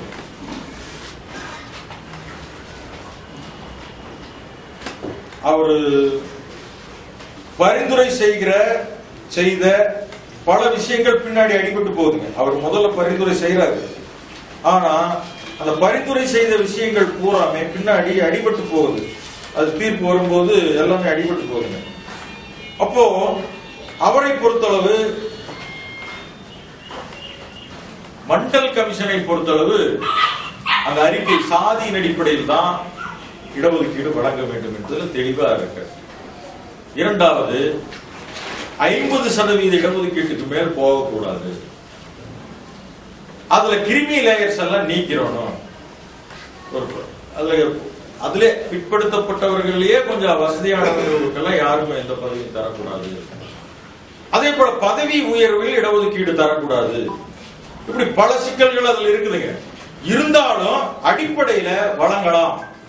என்ன வழங்கலாம் அவர் கொடுக்கிற தீர்ப்புல என்ன சொல்றாருன்னா 27% அப்படின்னு சொல்றாரு. 27% என்ன ஒரு கணக்குன்னு பார்த்தா உண்மையிலே இந்தியாவில பிற்படுத்தப்பட்டவர்களுடைய எண்ணிக்கை 52% மேல இருக்குது. 52% மேலே இருக்கிற பிற்படுத்தப்பட்டவர்களுக்கு வெறும் 27% கொடுப்பதிலே என்ன நியாயம் அப்படிங்கிறது கேள்வி. அதுக்கு ஒரு காரணம் இல்ல, 50% மேல போகக்கூடாதுங்கிற ஒரு சூழல் இருக்கிற காரணத்தினால அவர் அதோட நிறுத்திட்டார். ஆனா அதுக்கு பின்னாடி மண்டல் கமிஷன் ரிப்போர்ட் வெளியே வந்த பிறகு நடந்த அநியாயங்களை சொல்லி மாறக்கூடாது. அந்த அளவு மோசமானது. உயர் ஜாதியில இருக்கிற அந்த பார்ப்பனர்கள் எல்லாம் சேர்ந்து டெல்லியில அந்த மாணவர்கள் எல்லாம் சேர்ந்து இந்த மண்டல் கமிஷன் ரிப்போர்ட்டை நடைமுறைப்படுத்தினா நாங்கெல்லாம் என்ன ஆகும் தெரியுமா அப்படின்னு சொல்லி போட்டு ஒருத்தன் போய் ரோட்ல உட்காந்து பாலிஸ் போடுறான், ஒருத்தன் தொடப்பு கட்டை எடுத்து ரோட்டை கூட்டுறான், ஒருத்தன் செலவு தொழிலாளி மாதிரி இஸ்திரி போட்டுட்டு இருக்கான். இப்படி அப்படின்னா என்ன அர்த்தம்னா இந்த மண்டல் கமிஷன் ரிப்போர்ட் அனுப்பிச்சா பிற்படுத்தப்பட்டவர்கள் நிறைஞ்சிருவாங்க. இப்ப நாங்க உயர்ந்த ஜாதியை சேர்ந்தவர்கள் இப்படிப்பட்ட நிலைக்கு ஆளாகி விடுவோம். உண்மையில படிக்கிறவன் பெரிய பல்கலைக்கழகத்திலுங்க, நேரு யூனிவர்சிட்டி போன்ற ஜவஹர்லால் நேரு யூனிவர்சிட்டி போன்ற IIM இருக்கிற நிறைய கல்லூரிகள் இருக்குங்க. அங்கெல்லாம் இருக்கிறவங்க பெரிய பெரிய ஆட்கள், பெரிய பெரிய படிப்பு படித்தவர்கள். அவர்கள் எல்லாம் இந்த கேவலமான மனநிலையில இருந்து கொண்டு அப்படி என்றால் ஒரு சாலையை தூய்மை செய்கிற ஒரு தொழிலாளியும், ஒரு சலவை தொழிலாளியும், ஒரு செருப்புக்கு வேலை செய்கிற தொழிலாளியும் அவன் கீழே எவ்வளவு கேவலமா நினைத்திருந்தால் அதை செய்து கொண்டிருப்பார். ஆக மிகப்பெரிய இதுல என்ன ஒரு சிக்கலாச்சுன்னா, மண்டல் கமிஷன் அறிவிக்கப்பட்டு விட்டது. இதை எதிர்த்து பேச காங்கிரஸ்னாலையும் முடியல, பிஜேபினாலையும் முடியல. அப்படியே கீப் மம், அமைதியா இருக்கிறாங்க. அப்படியே ரெண்டு பேருக்குமே விருப்பம் இல்லை. அதுல காங்கிரஸ்க்கும் விருப்பம் இல்லை, பிஜேபிக்கும் விருப்பம் இல்லை. அமைதியாக இருக்காங்க, எந்த பதிலும் சொல்ல மாட்டேங்கிறாங்க. இன்னும் ஆதரிக்கணும் இல்லாட்டி எதிர்க்கணும், ரெண்டுமே சொல்லவில்லை. இந்த ரெண்டு கட்சி அப்படிப்பட்ட கட்சிகள் என்பதை இன்றைக்கு வரைக்கும் நாம் மறந்து விடக்கூடாது. சரிங்க, இவங்க ரெண்டு பேரும் தான் எப்படி இருக்காங்க. கம்யூனிஸ்டுகளுடைய நிலை என்ன? இந்த மண்டல் கமிஷன் கம்யூனிஸ்டுகள் சத்தம் போடாம சைலண்டா இருக்காங்க. ஏன் சைலண்டா இருக்கிறீங்கன்னு கேட்டா, இதுல பொருளாதார அளவீடு இல்லாதனால நாங்க அதை ஏத்துக்க மாட்டோம். பொருளாதார அளவுகோல் அதிலே இல்லாத காரணத்தினால் நாங்கள் ஏற்றுக்கொள்ள மாட்டோம். அப்ப இந்த அடிப்படையில் அவர்கள் என்ன செய்கிறார்கள் என்று சொன்னார், பார்த்தார்கள் மண்டல் கமிஷன் ரிப்போர்ட் வந்து விட்டது, உத்தரவாகிவிட்டது, இதை தடுத்து நிறுத்த முடியாது, வேற ஏதாவது வகையில் இதுக்கு சிக்கல் பண்ணோட்டு ஒரு முயற்சி பண்றாங்க. அப்பதான் ஒரு வழி பண்றாங்க. அத்வானி முயற்சி பண்றாரு, கரசேவா ஆரம்பிக்கும், ராமஜென்ம பூமியை நோக்கி கரசேவா. அப்பதான் ஆரம்பிக்கும். எப்படியாவது பிற்படுத்தப்பட்டவருடைய ஆட்சி அல்லது அவருடைய அதிகாரத்துக்கு யாரும் வந்துவிடக் கூடாது என்கிற நோக்கத்தில் இந்த ஆட்சி, விபி சிங் ஆட்சி, உண்மையிலே பிற்படுத்தப்பட்டவர்கள் நன்றியுள்ளவர்களாக நாம் இருந்தால் விபி சிங்கை வளர்த்து விடக்கூடாது. அந்த அளவுக்கு உண்மையிலே அவ்வளவு பெரிய சாதனையை அவர்கள் அல்லாத தூக்கி எறிஞ்சிட்டு அவர் செஞ்சார். அப்ப அவரை கீழே இறக்கணும் என்று எல்லாம் முயற்சி பண்ணாங்க. வேற எந்த வகையில மண்டல் கமிஷனை எதிர்த்து போய் இறக்க முடியாது. இப்ப மக்கள் கிட்ட நம்ம அந்நியமாகிவிடும் என்று சொல்லி உடனே கரசேவா ராமஜென்ம பூமியை நோக்கி ஆரம்பித்து அந்த வேலையை ஆரம்பித்தார். இடிக்க போகிறார். என்ன ஒரு அநியாயம்.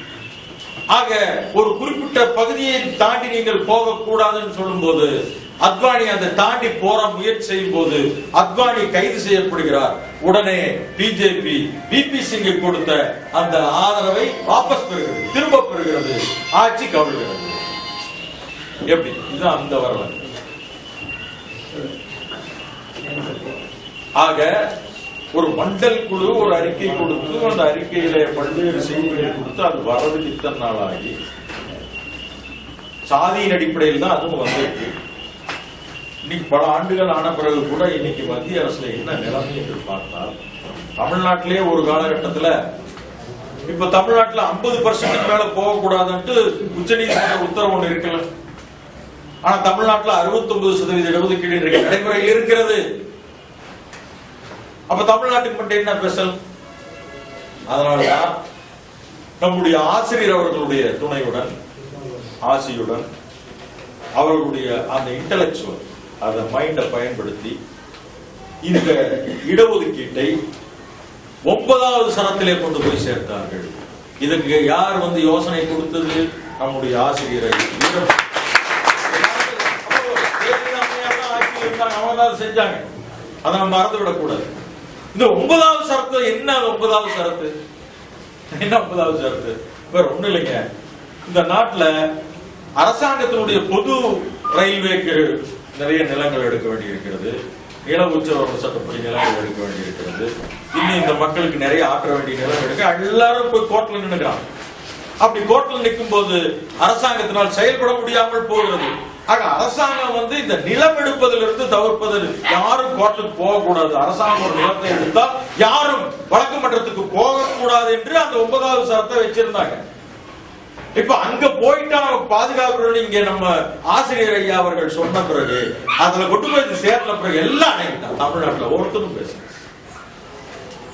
இன்னைக்கு 69% இடஒதுக்கீடு தமிழ்நாட்டில் இருக்கிறது என்று சொன்னால் அதுக்கு தந்தை பெரியாரனுடைய அந்த கட்சியும் அதை தொடர்ந்து வழிநடத்தி கொண்டிருக்கின்ற ஆசிரியர் அவர்களும் நம்ம இயக்க தோழர்களும் தான் காரணம். யாருமே காரணம். தமிழ்நாட்டில் யாருமே எந்த கட்சிக்காரரும் கொண்டாட முடியும். அது பெரியார் திடலுக்கு சொந்தமானது மட்டும்தான், வேற யாருக்கும். அந்த வகையிலே இன்றைக்கு 69% இடஒதுக்கீடு இன்றைக்கு நம்ம தமிழ்நாட்டில் இன்னைக்கு அருமையாக நிறைவேற்றி கொண்டிருக்கிறோம். நம்மை பொறுத்தவரை சரி, அது இப்போ இது இப்படி நிற்குது. இப்ப அதுக்கு அடுத்த கட்டம் சமூக நீதி என்று சொன்னால் என்ன? ஒரு காலத்தில் பிற்படுத்தப்பட்டவர்களை பார்ப்பனர்கள் மிக கடுமையாக சாடினார்கள். சூத்திரர்கள் என்று சொன்னால் படிக்கக்கூடாது என்று சொன்னார்கள். காதிலே இயற்கை காத்தி உசுவேன் என்று மனு தர்மம் சொல்வது. இப்படிப்பட்ட பல்வேறு விஷயங்களினால் படிப்பு நமக்கு மறுக்கப்பட்டது. இன்றைக்கு என்ன அதே நிலைமை என்னன்னா அப்படியே தலைகளை உள்டா இருக்குங்க. இன்னைக்கு கூட கலைஞர் அவர்கள் 74 கோவையில இதே கலையரங்கத்துல கோவை செழியனார் அவர்களால் வரவழைக்கப்பட்டு கொங்கு வேளாளர்களை பிற்படுத்தப்பட்ட சாதியில் சேர்க்க வேண்டும் என்கின்ற கோரிக்கைக்காக அவர் அழைத்து வந்தார். இதுதான் நடந்தது. அந்த கூட்டத்துக்கு நான் போயிருக்கேன். அப்ப அங்கதான் என்ன சொன்னாங்கன்னா, இப்ப பாருங்க, தாழ்த்தப்பட்ட நம்ம கிராமத்தில் இருக்கிற தாழ்த்தப்பட்டவங்க அந்த ராமம் பையன் ரங்கம் பையன் எல்லாம் SSLC படிச்சிருக்கான். ஆனா நான் இவ்வளவு ஏக்கர் நிலம் வச்சிருக்கிறேன், என் பையன் 8வது கூட தாண்டல. கவுண்டர் சொல்றாரு, என் பையன் 8வது கூட தாண்டல, 5வதுல நின்று போயிட்டான். ஆனா அந்த ரங்கம் பையனும் ராமம் பையனும் SSLC படிச்சு அவன் போய் அமெரிக்கா போயிட்டான், மெட்ராஸ் போயிட்டான், வேலைக்கு போயிட்டான். ஆக பிற்படுத்தப்பட்ட கொங்கு வேளாளர் சமுதாயமாக இருந்தாலும் சரி, வேற சமுதாயம், பல பேருடைய நிலைமை இப்படித்தான் இருந்தது. இன்னைக்கு தேவர் சமுதாயமாக இருந்தாலும், வன்னியர் சமுதாயமாக இருந்தாலும், கொங்கு வேளாளர் சமுதாயம் இருந்தாலும், அங்கே இருக்கிறவர்களுக்கு படிப்பு மறுக்கப்பட்டிருக்கிறது. அதை மறந்து விட்டார்கள். சாதி உயர்வு பேசிக் கொண்டிருக்கிறார்கள். படிப்பு மறுக்கப்பட்டிருக்கிறது. இன்னும் பல பேர் படிக்கவில்லை. நான் இங்க போனேன், அவனாசிலிங்கம் மனையியல் கல்லூரியில என்னை அம்பேத்கரை பற்றி பேச அழைத்திருந்தார்கள். நான் போனேன். அந்த கூட்டத்துல ஒரு 200 பெண்கள் அமர்ந்திருந்தாங்க. எல்லாம் பேசி முடிச்சுட்டு அம்பேத்கருடைய என்ன அவர் செஞ்சாரு போனாலும் பேசி முடிச்ச பிறகு கேள்விதான் என்ன கேட்கிறாங்கன்னா, ஒரே கேள்வி, அரசாங்கத்துல தாழ்த்தப்பட்டவங்களுக்கு எல்லா சலுகைகளும் உரிமையிலும் வழங்கி இருக்காங்க, ஆனா உங்க மக்கள் யாரும் படிக்கல, பயன்படுத்திக்கல, எல்லாம் மது குடிக்கிறாங்க அப்படின்னு இப்படின்னு பேசுறாங்க. ஆனா இதுல பேசுறவர்கள் மறந்து விட்ட ஒரே செய்தி என்னன்னா, அதே இடஒதுக்கீடு பிற்படுத்த எந்த கேள்வி கேட்கிறாங்களோ அவங்களுக்கும் இருக்குது, அவங்களும் ஸ்காலர்ஷிப் வாங்குறாங்க, அவங்க அதை வச்சுதான் அரசாங்க வேலைகளுக்கும் மற்ற இடங்களுக்கும் போகிறார்கள் என்பதை வசதியாக மறந்து விடுகிறார்கள். உங்களுக்கு இடஒதுக்கீடு எங்கிருந்து கிடைக்கிறது? பிற்படுத்தப்பட்டவர்களுக்கு ஸ்காலர்ஷிப் வாங்கவில்லையா? இடஒதுக்கீடு இல்லையா? இடஒதுக்கீடு இல்லாம பாப்பாவனை எதிர்த்து மெரிட் அடிப்படையிலே வாங்கி உட்கார்ந்து இருக்கீங்களா? கேட்கணும். இப்ப இவர்கள் அதே பார்ப்பனர்களை எதிர்த்து அதே பிற்படுத்தப்பட்டவர்கள் இப்பொழுது தாழ்த்தப்பட்டவர்களை பார்த்து அதே கேள்வியை கேட்டுக் கொண்டிருக்கிறார்கள். இதுதான் இங்க சிக்கல். சிக்கல் இப்படி போயிடும். அதனாலதான் பெரியார் தனியா பிரிச்சு பொது பேசலைங்க. தாழ்த்தப்பட்டவர்களுக்கு பிற்படுத்தப்பட்டவர்களுக்கு தனித்தனியா அவர் பேசல. பொதுவாத்தான் 2 பேருக்கும் பொதுவாத்தான் எல்லா விஷயங்களையும் பேசுறாரு. பிற்படுத்தப்பட்ட தன்மையை பற்றி பேசும் பொழுது பொதுவாகத்தான் இப்ப சில அறிவுஜீவிகள்லாம் வெளிவந்து இன்னைக்கு ஒரு கட்டுரை எழுதியிருக்காரு ரவிக்குமார். பெரியாரை பத்தி சொன்னா அவர் தாழ்த்தப்பட்ட தலைவர் கிடையாது, அவர் பிசி தலைவர். எவ்வளவு கேவலமான மனிதர்கள் இவர்கள். இந்த தமிழ்நாட்டுக்கு சுயமரியாதை எப்படி வந்தது? அந்த சுயமரியாதை இல்லாமல் இருந்தால் நான் இங்க பேசி இருக்க முடியுமா? என்ன நடந்து கொண்டிருக்கிறது? எப்படி அவ்வளவு எளிதாக ஒரு மிகப்பெரிய தலைவரை வீழ்த்த முயற்சி செய்கிறார்கள் என்று பார்க்கிறது. அவர்களால் வீழ்த்த முடியாது, அது வேற விஷயம். மக்களிடத்துல போறது அது வேற விஷயம். ஆனால் இப்படி சிந்திக்கிறார்களே என்று நினைக்கும் போது வேதனையாக இருக்கிறது. ஆக இன்றைக்கு ஒட்டுமொத்தமாக கொஞ்சம் சாதியில் உயர்வு என்கிற மனநிலை இங்கே இருக்கிற பிற்படுத்தப்பட்டவர்களுக்கு வந்திருக்கிறது. அதன் விளைவுதான் தர்மபுரியை பத்தி பேசினார் தோழர் வீரமணி பேசினார். தர்மபுரி என்ன? அதான் சாதி உயர்வு மனநிலை. நான் மக்கள் தொகையில் அதிகமா இருக்கிறேன், நீ எனக்கு அடக்கம், நான் சொன்னா நீ அடங்கிதான் போகணும். சாதி ஆதிக்கம், அதே சாதியா. அங்க எல்லாம் படிக்கிறாங்க, நல்லா வீடு கட்டிக்கிறாங்க, வீட்டுல ஏசி வச்சிருக்கான், அவன் ஃப்ரிட்ஜ் வச்சிருக்கான், எல்லாம் நான் போய் பார்த்தேன். வசதிகளை பார்த்த அந்த பிற்படுத்தப்பட்ட அந்த அவங்களுக்கு பொறாமை ஏற்படுகிறது. கொடியங்குளத்தில் அதுதானே நடந்தது. வெளிநாட்டில இருந்து அவன் சம்பாதிச்சு கொண்டு வந்து வீட்டுல எல்லா வசதிகளோடவும் ஒரு தாழ்த்தப்பட்டவன் ஒரு பள்ளன் இருப்பதா என்கிற கேள்விதானே கொடியங்குடியில் அங்க அவ்வளவு கொடுமை நடந்தது. அதே கொடுமை மிக நீண்ட நாட்களுக்கு பிறகு இன்னைக்கு தர்மபுரியில் அரங்கேறி இருக்கிறது. அது என்ன காரணம்? இந்த உயர்வு மனப்பான சாதி உயர்வு. சாதியே இல்லைன்னு தான் நம்முடைய அடிப்படை கருத்து. ஆனால் அது சரியாகும் வரை சாதியை பேசாமல் நம்ம எதுவுமே செய்ய முடியாது. அதான் நிறைய பேர் முட்டாள்தனமா நீங்களே சாதி இல்லைன்னு சொல்றீங்களா, அப்படியே ஸ்கூல்ல சர்டிபிகேட் சாதி கேட்க முட்டாள்தனமான கேள்விகளை பல பேர் கேட்டுக்கொண்டிருக்கிறார். நீங்களே சாதியை தான், நீங்களே கடவுள் இல்லைன்னு சொல்றீங்க, அப்புறம் கோயில வந்து ஏன் போராட்டம் பண்றீங்கன்னா இதெல்லாம் கேள்வியா? புரியாதவன் பேசுகிற பேச்சு தான், விவரம் தெரியாதவன் செய்கிற தூண்டி விடுகிற. அதை இந்த மண்டல் கமிஷனுக்கு எதிராக வைக்கப்பட்ட நிறைய அந்த வாதங்கள்லாம் பார்த்தா பட்டு கேவலமான வாதங்களை வைத்திருக்கிறார். அப்படி அது எப்படி முடியும்? இவர்களால் வந்து எல்லாம் இது பண்ண முடியுமா? அரசாங்கத்துல இவங்க என்ன சாதிக்கிறாங்க எனக்கு தெரியாது. 34 ஆண்டுகளாக நான் அரசு துறையில இருந்து பணியாற்றி ஓய்வு பெற்று வந்திருக்கிறேன். அரசாங்கத்துல என்ன சாதிக்கிறாங்க அதிகாரி? என்னங்க நடக்குது? ஆனால் இவங்கள் ஒரு அதிகார மையத்தை வைத்துக் கொண்டு, குவி மையத்தை வைத்துக் கொண்டு எதையும் இழக்க தயாராக இருப்போம், அதிகார மையத்தை மட்டும் இழக்க நாங்கள் தயாராக இல்லை இல்லை என்று சொல்லிவிட்டு இப்பொழுது அவர்கள் என்ன செய்து கொண்டிருக்கிறார்கள் என்று சொன்னால், இந்த அதிகார மையத்திற்கும் ஆபத்து வந்துவிட்டது என்று கருதுற காரணத்தினால, அப்ப அதிகார மையத்துக்கு ஆபத்து வந்து விட்டது என்று சொன்னால் புதிதாக வருகிற பிற்படுத்தப்பட்டவர்களும் தாழ்த்தப்பட்டவர்களும் எங்கே போவார்கள்? பொதுத்துறை நிறுவனங்களுக்கு போவார்கள். அங்கதானே வேலைக்கு போவீங்க. அதுக்கு வைக்கிறான் பாரு ஆப்புன்னு சொல்லிட்டு பொதுத்துறை எல்லாம் தனியாருக்கு விற்பனை என்ன ஒரு இலாக்காவை தொடங்கி விற்பனை பண்ணிட்டு இருக்கிறாங்க பிஜேபி அரசாங்கம். அது லாபத்துல ஓட்டாலும் நஷ்டத்துல போறது நீ தனியாருக்கு நீங்க கொடுக்கலாம். லாபத்திலே போய்கொண்டிருக்கிற பல நிறுவனங்கள் அப்படியே ரொம்ப கடைச்சர ரொம்ப கேவலமான விலைக்கு விட்டுக் கொண்டிருக்கிறார்கள். என்ன அதனுடைய நோக்கம் என்று சொன்னால், இந்த பார்ப்பானும் பணியானும் பணியான் இந்த 2 வார்த்தையை தந்தை பெரியார் தான் பயன்படுத்தினார். இந்த ஆட்சியே இந்தியாவில் அவங்க கையில் தான் இருக்கு.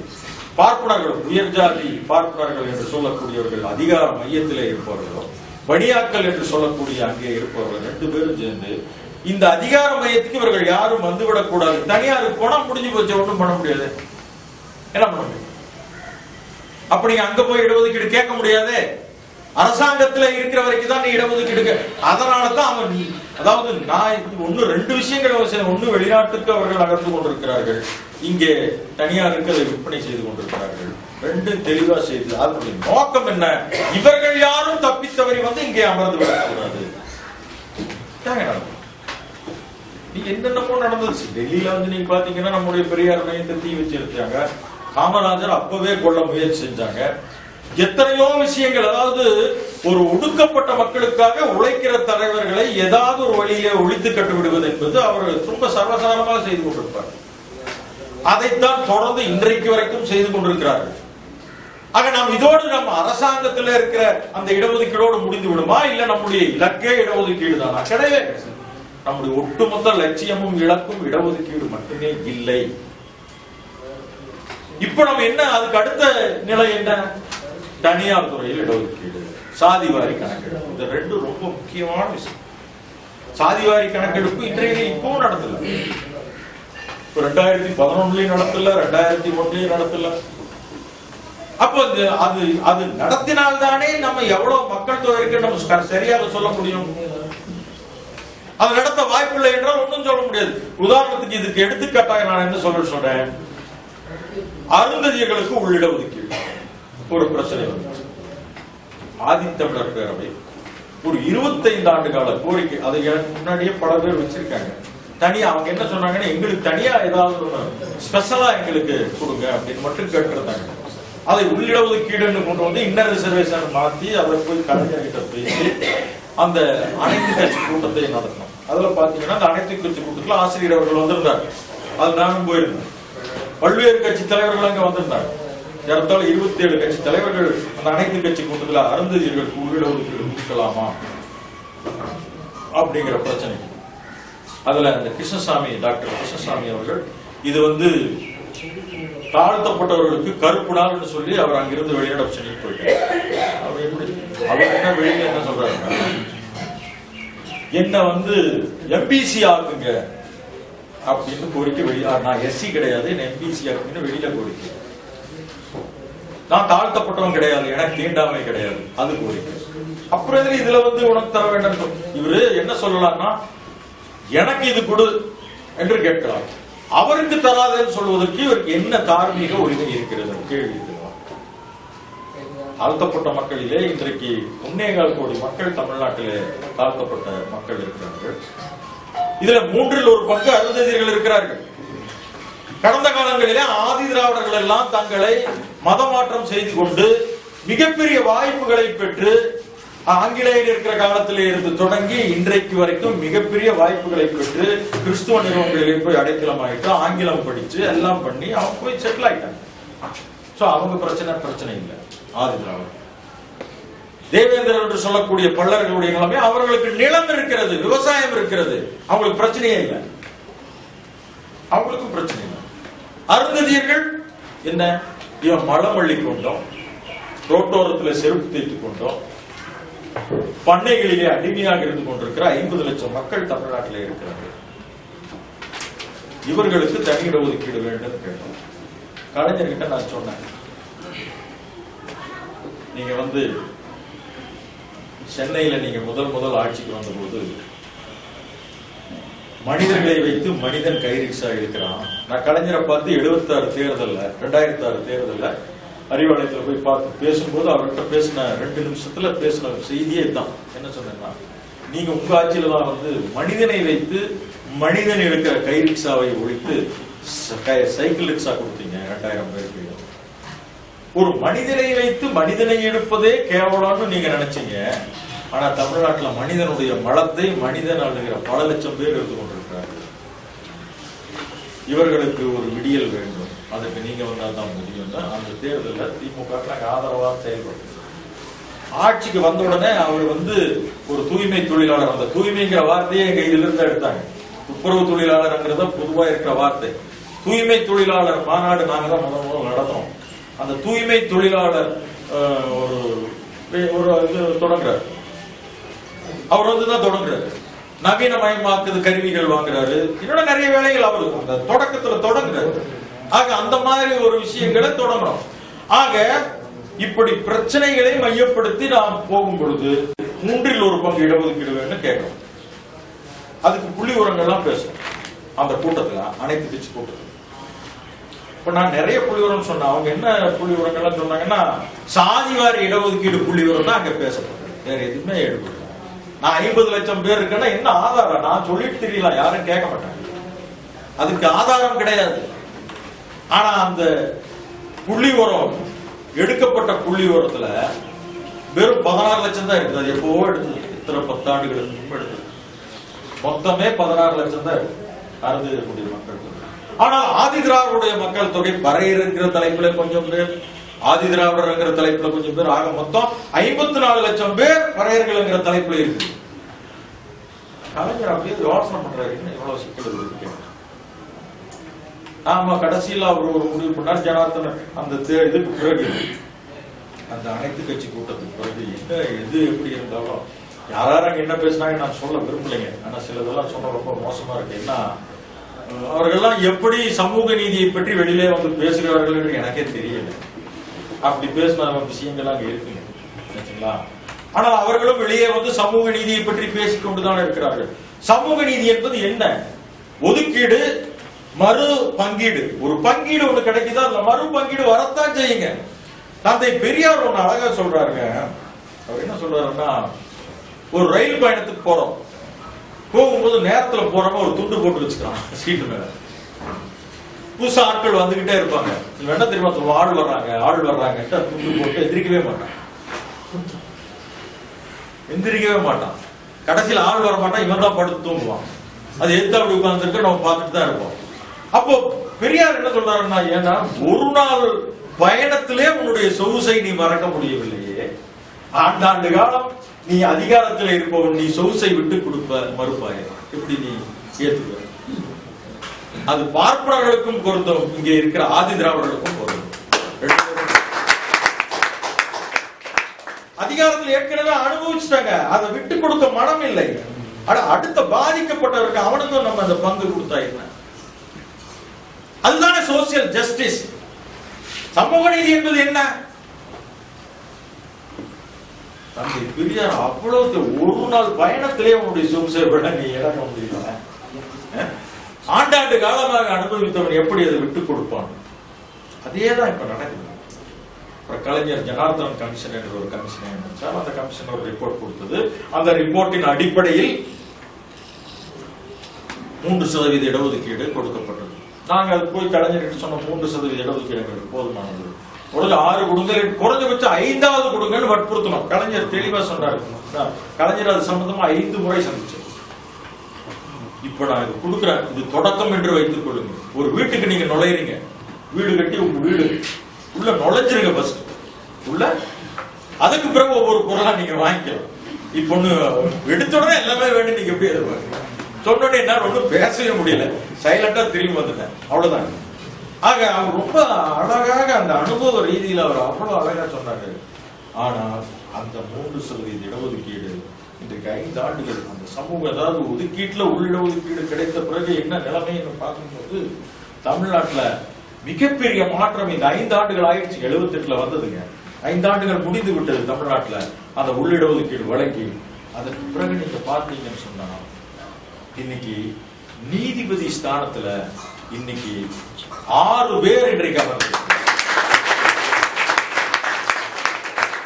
கிராமத்திலே அங்கே இருக்கிற கவுண்டர்களோ இல்ல வன்னியர்களோ அல்லது தேவர்களோ இவனை மிரட்டி அதட்டி கொண்டிருந்த அவனுடைய மகன் இன்றைக்கு மாஜிஸ்ட்ரேட்டாக இருக்கும் பொழுது அங்கே போய் நிற்கிற அதே தேவர்களும் கவுண்டர்களும் மயிலாடு என்று அந்த வக்கீல் சொல்லித்தான் இது எவ்வளவு பெரிய மாற்றம்.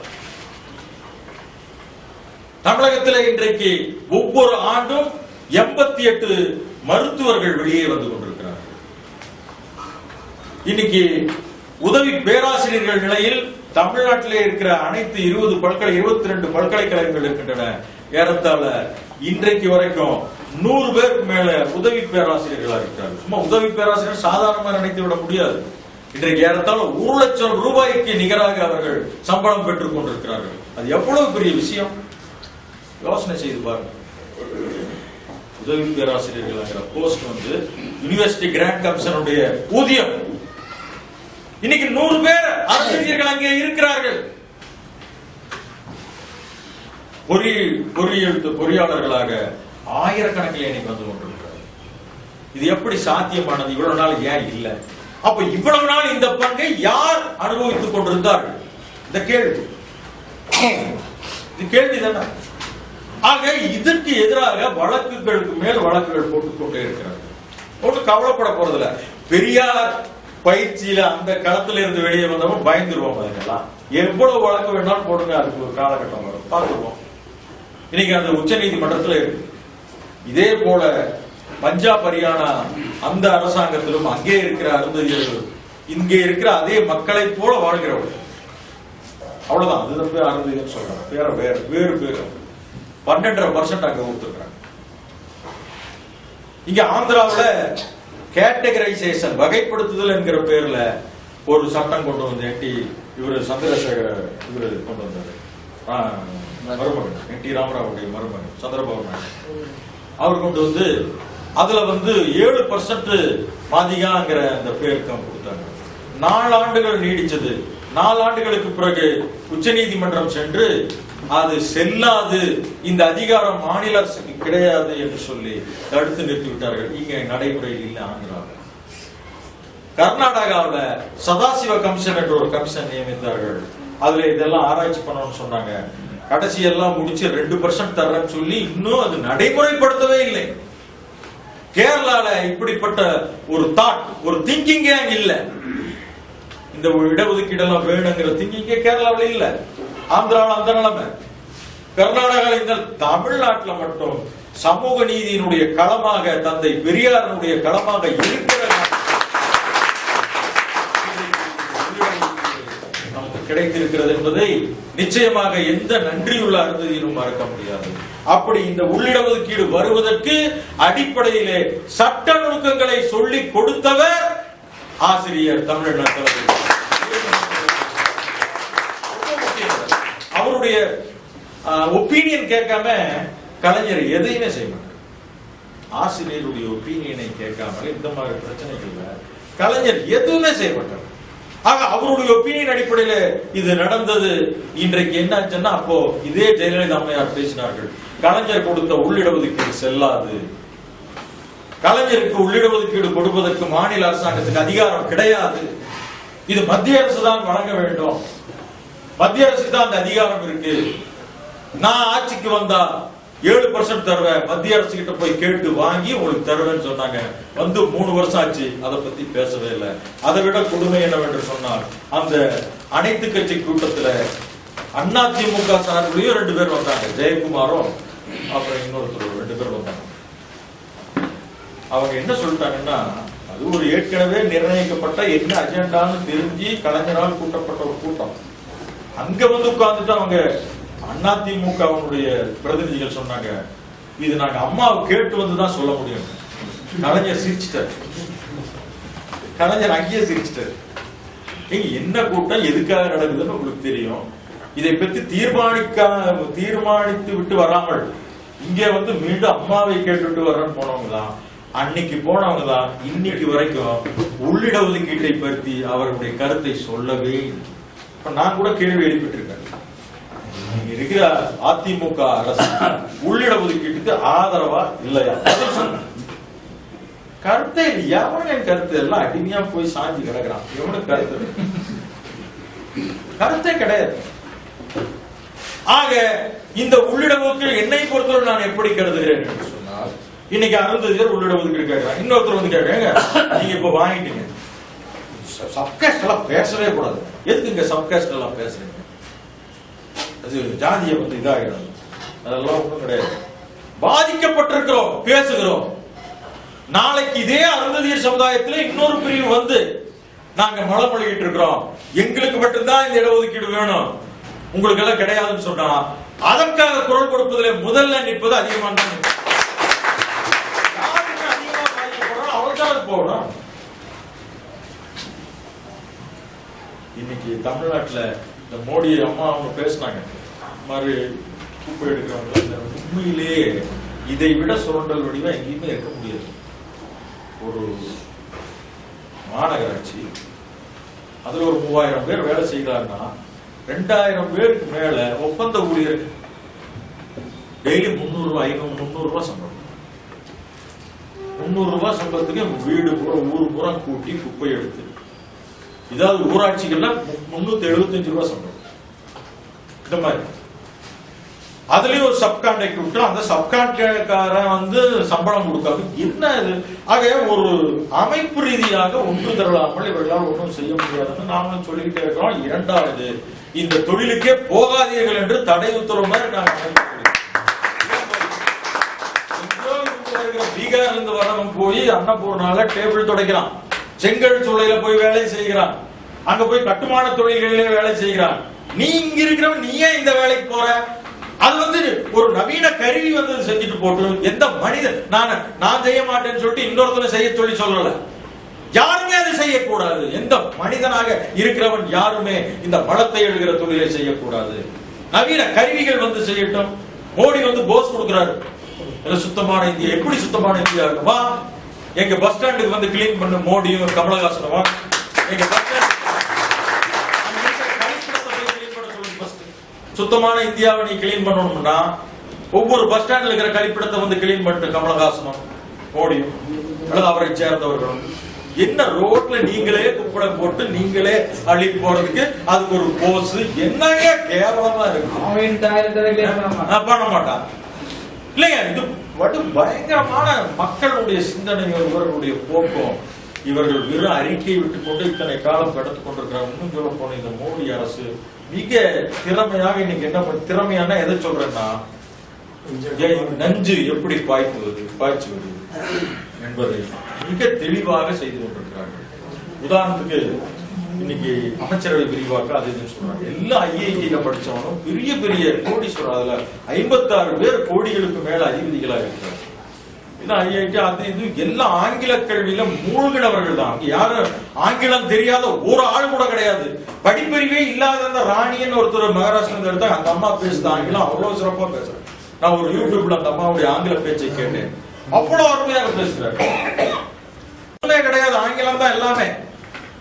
ஆனால் ஆங்கிலத்தை ஒழித்து நாம் என்ன நினைச்சோம், ஆங்கிலத்தை கொண்டு இங்க நம்ம கொண்டு தந்தை பெரியார் இயக்கம் ஆங்கிலத்தை முதன்மைப்படுத்தியது.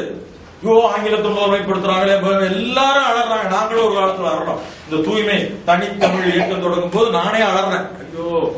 ஆனால் என்ன நடக்கிறது, நீ ஆங்கிலத்தை அந்த இடத்துல எடுத்தனா அந்த இடத்துல இந்தி வரும், சமஸ்கிருதம் வரும்.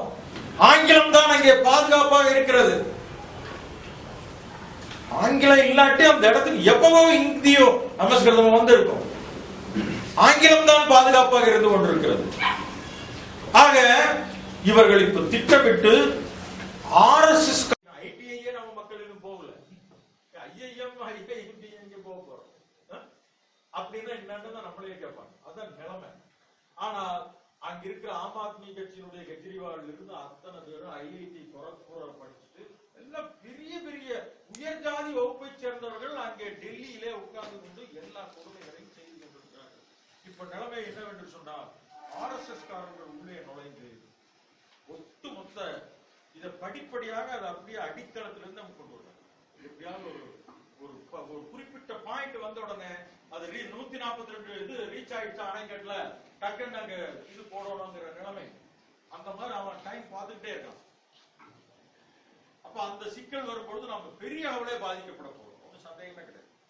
ஆக அவர்கள் அதை செய்தார்கள். ஆனால் அதே நேரத்தில் தந்தை பெரியாரை பற்றி இங்கே நான் சொல்ல வேண்டியது, தந்தை பெரியாரினுடைய 60 ஆண்டு கால உழைப்பின் காரணமாகத்தான் இன்றைக்கு 40 ஆண்டு காலமாக தமிழ்நாட்டை ஒரு திராவிட இயக்கம் என்கிற பெயரிலே இவர்களால் ஆள முடிகிறது. இல்லாவிட்டால் முடியாது. அதற்கு அடிப்படை தந்தை பெரியாரினுடைய அந்த பணிகள் தான். ஆட்சியே.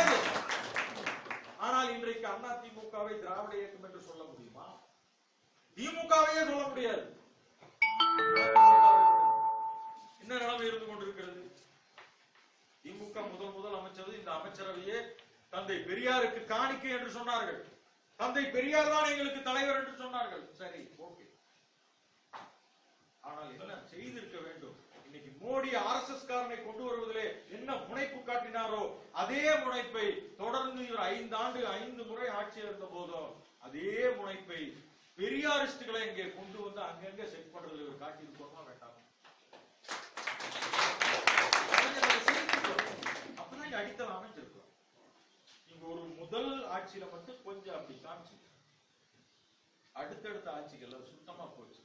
இன்னைக்கு பௌத்தறிவுனா என்ன விளையன்னு கேட்கிற நிலைமையில திமுக தொண்டர்கள் இருந்து கொண்டிருக்கிறார்கள். இளைஞரணியும் அப்படித்தான் இருக்கிறது. துருப்பிடித்து போயிருக்கிறது. இங்கே நம்முடைய தோழர் தொடங்கும் போது ஒரு இது சொல்லி உறுதிமொழி சொன்னார். அந்த உறுதிமொழியை நான் சொல்றேன், துணிச்சல் இருந்தா திமுக கூட்டத்தில் போய் சொல்லிட முடியுமா? இன்றைக்கு ஆதித்தமிழர் பேரவை முற்றிலும் முழுதாக இன்னும் உங்களை விட ஒரு பாய்ச்சல் அதிகமாகத்தான் நாங்கள் போய் கலந்திருக்கிற இடம் தாழ்த்தப்பட்ட, ஒடுக்கப்பட்ட, அடித்தட்டில் இழித்தொழில் என்று சொல்லப்படுகிற தொழில்களை செய்து கொண்டிருக்கிற மக்களிடம் பெரியாரை அம்பேத்கரை பேசிக் அதைத்தான் நீங்க செய்வது. ஆக இப்படிப்பட்ட ஒரு சூழலில தனியார் துறையில இடஒதுக்கீடு அப்படிங்கிறது ரொம்ப ரொம்ப முக்கியமாச்சு. ஏன்னு சொல்றாங்க, இன்னைக்கு மகாலிங்கம் இருக்காரு, ஒரு பேர் அவர் நிறைய கம்பெனிகள் வச்சிருக்காரு. ஒரு பக்கம் ஒரு ஆன்மீகமும் பேசினாரு, ஒரு பக்கம் மது ஒழிப்பு பேசினாரு, இன்னொரு பக்கம் அவரு மதுவை உற்பத்தி செய்கிற ஆலைகளையும்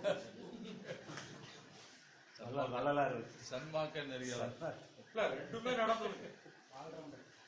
எல்லாமே நடந்தது. RSS-ஐ தமிழ்நாட்டிலே வளர்த்தெடுத்ததுல மிக முக்கிய பங்கு வகித்தவர் அவர். நான் கூட சொல்ல, தனிநபர் தாக்குதல் கிடையாது, இது நடந்தது நான் சொல்ல. இப்ப அவர் நிறைய ஃபேக்டரிகள் வச்சிருக்காரு. நான் கேட்கிறேன், இந்த அவர் வச்சிருக்கிற அத்துணை நிறுவனங்களிலும் எத்தனை தாழ்த்தப்பட்டவர்கள் இருக்கிறார்கள்? சரி, தாழ்த்தப்பட்டவர்களை விடுங்க, கொங்கு வேளாளர்களை தவிர வேற யார் அங்க இருக்கிறாங்க? பார்ப்பனர்கள் 1-2 அந்த ஆடிட்டர்கள், அவங்க மேனேஜர் உட்கார்ந்துருப்பான். ஏன்னா பார்ப்பனர்கள் எங்கேயுமே தயனா அவன் தானே இவங்களுக்கு எல்லாம் அறிவிக்க, அவனை தான் வச்சிருப்பான். எத்தனை பேர் தாழ்த்தப்படுறாங்க? கக்கூஸ் கழுவுறதுக்கு நீ ஆள் வச்சிருக்க, தாழ்த்தப்பட்டவங்க. வேற எதுக்கு நீ வச்சிருக்க? அப்ப இந்த இடத்துல எல்லாம் யாருக்கு போய் அது சேருகிறது? சக்தி பைனான்ஸ்ல நீ எத்தனை தாழ்த்தப்பட்டவர்களுக்கு லாரி வாங்க, ஆட்டோ வாங்க, மற்றது வாங்குறதுக்கு நீ வந்து லோன் கொடுத்துருக்கீங்க? சொல்லுங்க பாருங்க. ஆக தனியார் துறையில் இடஒதுக்கீடு என்பது ரொம்ப முக்கியம். தனியார் துறையில் இடஒதுக்கீடு என்பது ஏதோ புதுசா நாம கேட்பது அல்ல. தனியார் துறையில் இடஒதுக்கீடு என்பது ஏற்கனவே பல நாடுகளில் நடைமுறையில் இருக்கிறது. குறிப்பாக அமெரிக்கா போன்ற நாடுகளிலே ஜான்சன் போன்றவர்கள் ஆண்டு கொண்டிருக்கும் போது 1960 காலகட்டங்கள்ல 50 60 வரைக்கும் கருப்பர்களுக்கும் ஆப்பிரிக்கா அமெரிக்கன்ஸுக்கும் அங்க இருக்கிற அமெரிக்கர்களுக்கும் மிகப்பெரிய அந்த இன வேறுபாடு பிரச்சனை பெரிய அளவில் வந்தது. பஸ்ல பயணம் செய்து கொண்டிருக்கிற ஒரு கருப்பர் ஒரு அமெரிக்கர் மேலே பேருந்துல ஏறினால் உடனடியாக அந்த இடத்தை மாற்றி அவருக்கு தர வேண்டும். யாரு? அந்த அமெரிக்கருக்கு தரோம். அதுதான் நிலைமை. 1960 வரைக்கும் தான் அந்த நிலை இருந்தது.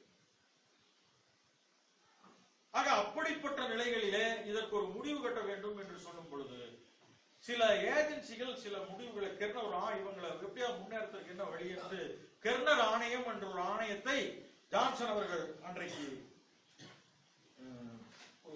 ஏற்படுத்தினார். கெர்னர் ஆணையம்.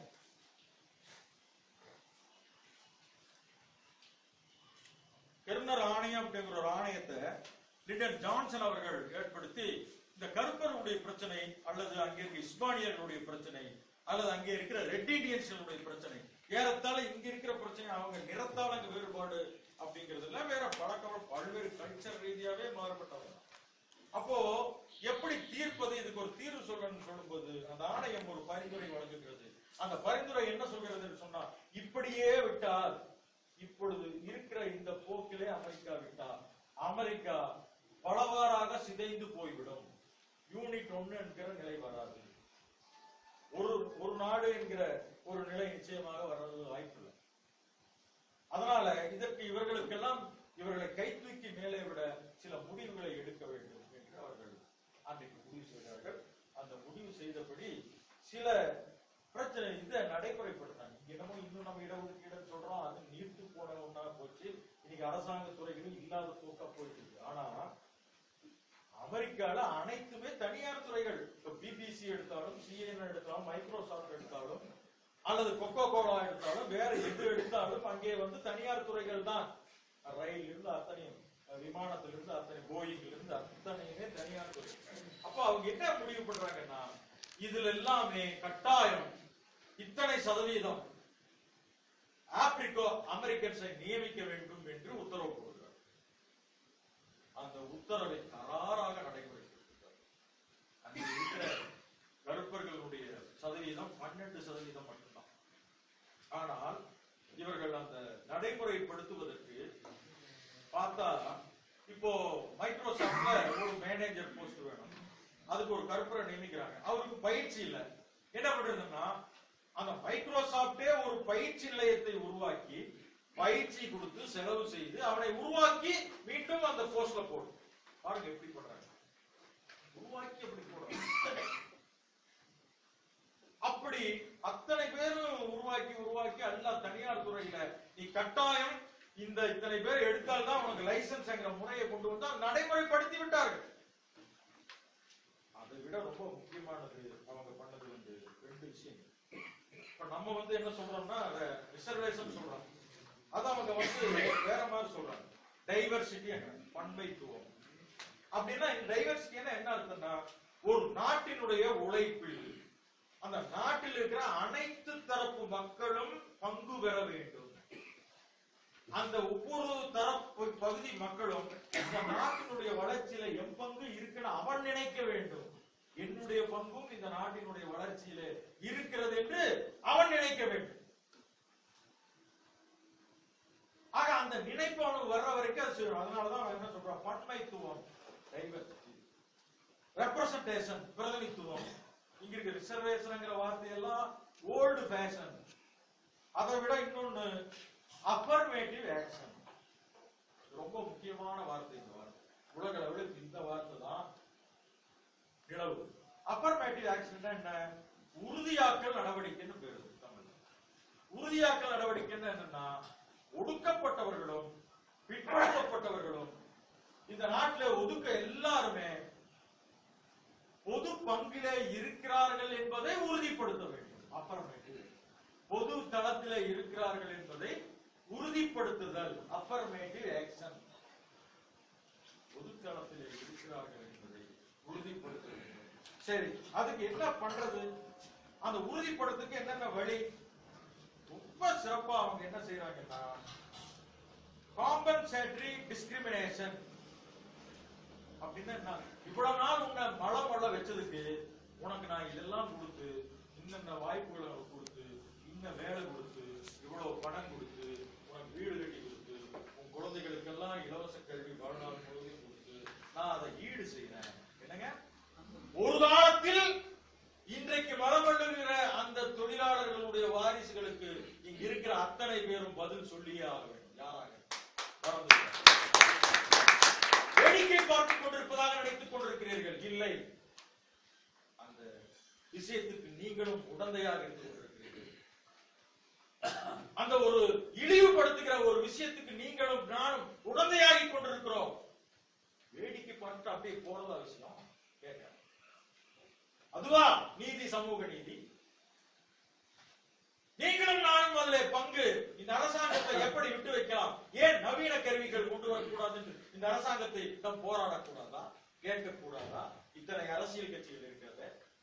அது அவன் தலைவிதிங்க, அவன் அப்படிதான் செய்வான்.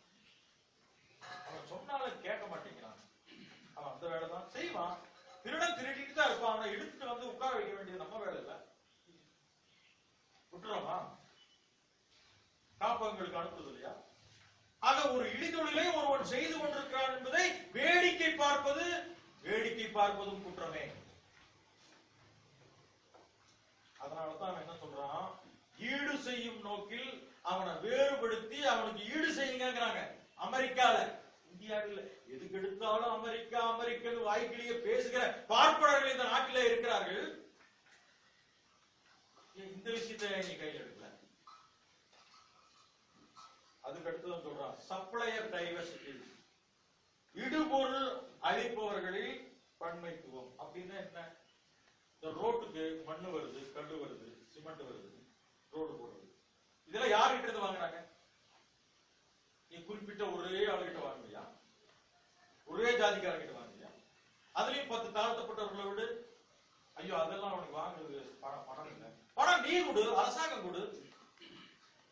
அங்க அந்த மாதிரி பணம் கொடுப்பதற்கு minority business development agency, minority business development agency, சிறுபான்மையினர் வணிக வளர்ச்சி கழகம் ஒன்று ஏற்படுத்தி பல கோடி ரூபாய் அங்க கொடுத்து அந்த பணத்தை உனக்கு கொடுத்து மண்ணும் கல்லு எல்லாம் வாங்குறதுக்கு, மிஷின் வாங்குறதுக்கு நீ ரெடி ஆயிக்கோ. நீ உன்னுடைய பங்கை அரசாங்கத்துக்கு கொடு, உன்னுடைய அவனுக்கு டெண்டர் கொடு. இங்க இருக்கிற ஒரு குட்டையில மீன் பிடிக்கிற அதிகாரம் கூட அங்க இருக்கிற தாழ்த்தப்பட்டவனுக்கு கிடையாது. மீறி மீன் பிடித்தால் அங்கே வன்கொடுமை நடக்கிறது. சந்தையில இருக்கிற கடைகள் யாருக்கு இவர்கள் டெண்டர் விடுகிறார்கள்? ஏற்கனவே எடுத்து ஒரே ஜாதிக்காரன் விடுறார். ஏன் எத்தனை தாழ்த்தப்பட்டவர்கள் இருக்கிறார்கள்? ஏன் இல்லை? தனியார் துறையில இடஒதுக்கீடு வந்துச்சுன்னா இன்னைக்கு இங்க இருக்கிற மாருதி, யமஹா, இன்னும் இருக்கிற வோல்க்ஸ் வேகன், இங்க இருக்கிற ஆடி, இத்தனை பேர் ஏஜென்சி எடுத்திருக்காங்கல்ல, ஹீரோ ஹோண்டா, அந்த ஏஜென்சில அதுல ஒரு 10 தாழ்த்தப்பட்டவர்கள் கடை வச்சுட்டு இருப்பானா இல்லையா? அவனுக்கு அந்த அந்தஸ்து உயர்மா இல்லையா? இது யார் செய்யணும்? அரசாங்கம் செய்ய வேண்டும். அதனாலதான் அவன் என்ன சொல்றான், டீலர்ஷிப் டைவர்சிட்டி, விற்பனையாளர்களில் பன்மைத்துவம். இந்த நாட்டில் என்ன நடக்குது? சிறப்பு உட்கூறு திட்டம் ஒரு திட்டம் கொண்டு வந்து 77ல அதுக்கு தனியா பணம் ஒதுக்கி தாழ்த்தப்பட்டவர்களுக்கு இதை செலவு செய்ய வேண்டும் என்று கொடுத்து பார்த்தா தமிழ்நாட்டுக்கு ஒரு 700 கோடி வந்தா 300 கோடியை திருப்பி அனுப்பிச்சுட்டு இருந்தாங்க. செலவு பண்ண முடியலையா? செலவு பண்ண முடியல, மனசு இல்ல.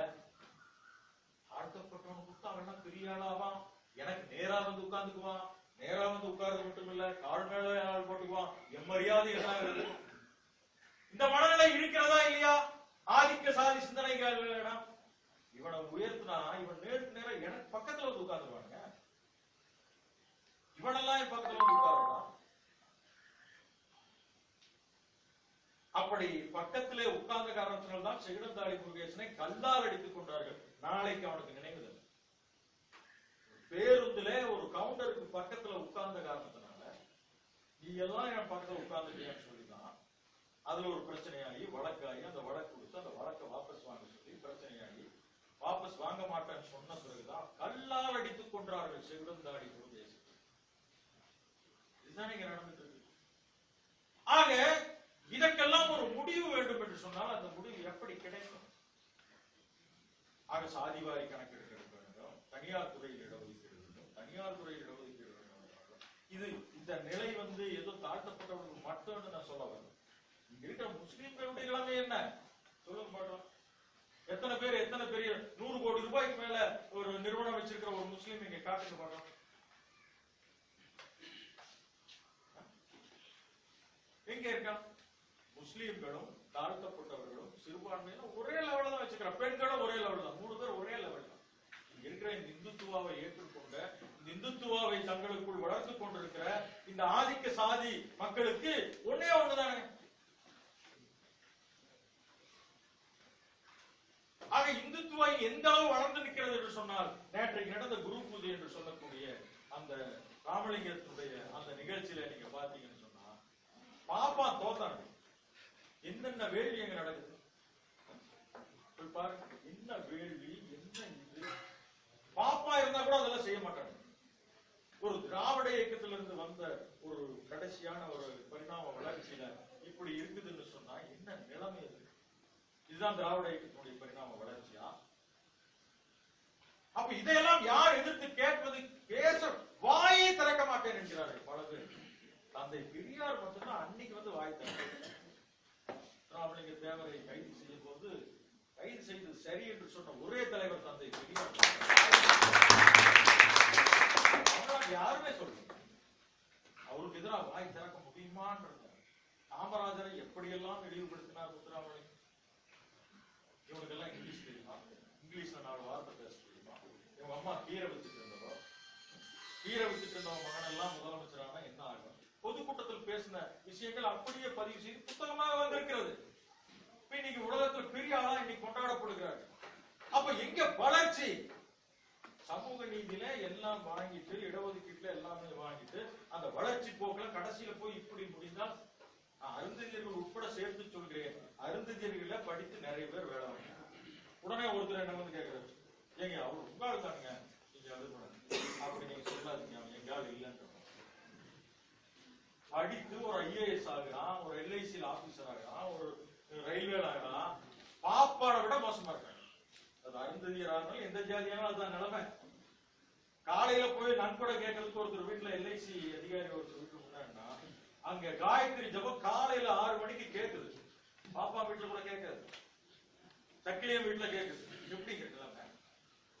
அப்போ படித்து வேலைக்கு வந்தவர்கள் நமக்கு பயன்படுவார்கள் என்று நான் நினைத்தால் நான் முட்டாள். அப்படி யாரும் பயன்படவில்லை. படித்து வேலைக்கு வந்தவர்கள் அப்படி பயன்படவில்லை. ஆக நம்மை பொறுத்தளவு அடிப்படை தான் இது ரொம்ப முக்கியம். என்ன சிந்தனை உங்களுக்கு உள்ளே போய்கொண்டது? எந்த சிந்தனையை நீங்க உருவாக்கினீங்க? அதான் ரொம்ப ரொம்ப முக்கியம். இன்னைக்கு அம்பேத்கரை இந்த நாடு மறந்திருக்கிறது. நீங்க இங்க போற BC-ல இருக்கிற எந்த ஒரு கட்சியில யாராவது அம்பேத்கர் படத்தை போட்டுருவாங்களா? போட சொல்லுங்க பாருங்க. போட சொல்லுங்க பாருங்க. இந்த கட்சி அலுவலகத்திலேயாவது விதிவிலக்கா சில அலுவலகம் விட்டுருங்க. எந்த கட்சி அலுவலகத்துல அம்பேத்கர் படம் வச்சிருக்காங்களா? ஏன் அம்பேத்கர் தலைவர் இல்லையா? அம்பேத்கர் ஒரு ஜாதியினுடைய தலைவரா? ஏன் அம்பேத்கர் படம் வைக்கவில்லை? ஆக இந்த நாட்டினுடைய சிந்தனையே இன்னைக்கு ரொம்ப மோசமான நிலையிலே போய் கொண்டிருக்கிறது. அம்பேத்கரை பொறுத்தளவு மிக தெளிவாக இன்னும் சொல்ல போனால் அம்பேத்கரையே நாம் தாழ்த்தப்பட்ட மக்கள் இன்னைக்கு புரிஞ்சுக்கிட்டோம். 56ல இறக்குறாருங்க. அவரை பத்தி யாருக்கும் பெரிய அளவுக்கு தெரியாது. இன்னும் சொல்ல போனால் விஷம் வைத்துக் கொண்டு விட்டதாக தகவல். அம்பேத்கருடைய இறுதி ஊர்வலத்துக்கு நேருவே வரவில்லை. இதெல்லாம் உங்களுக்கு தெரியுமா? எனக்கு தெரியாது.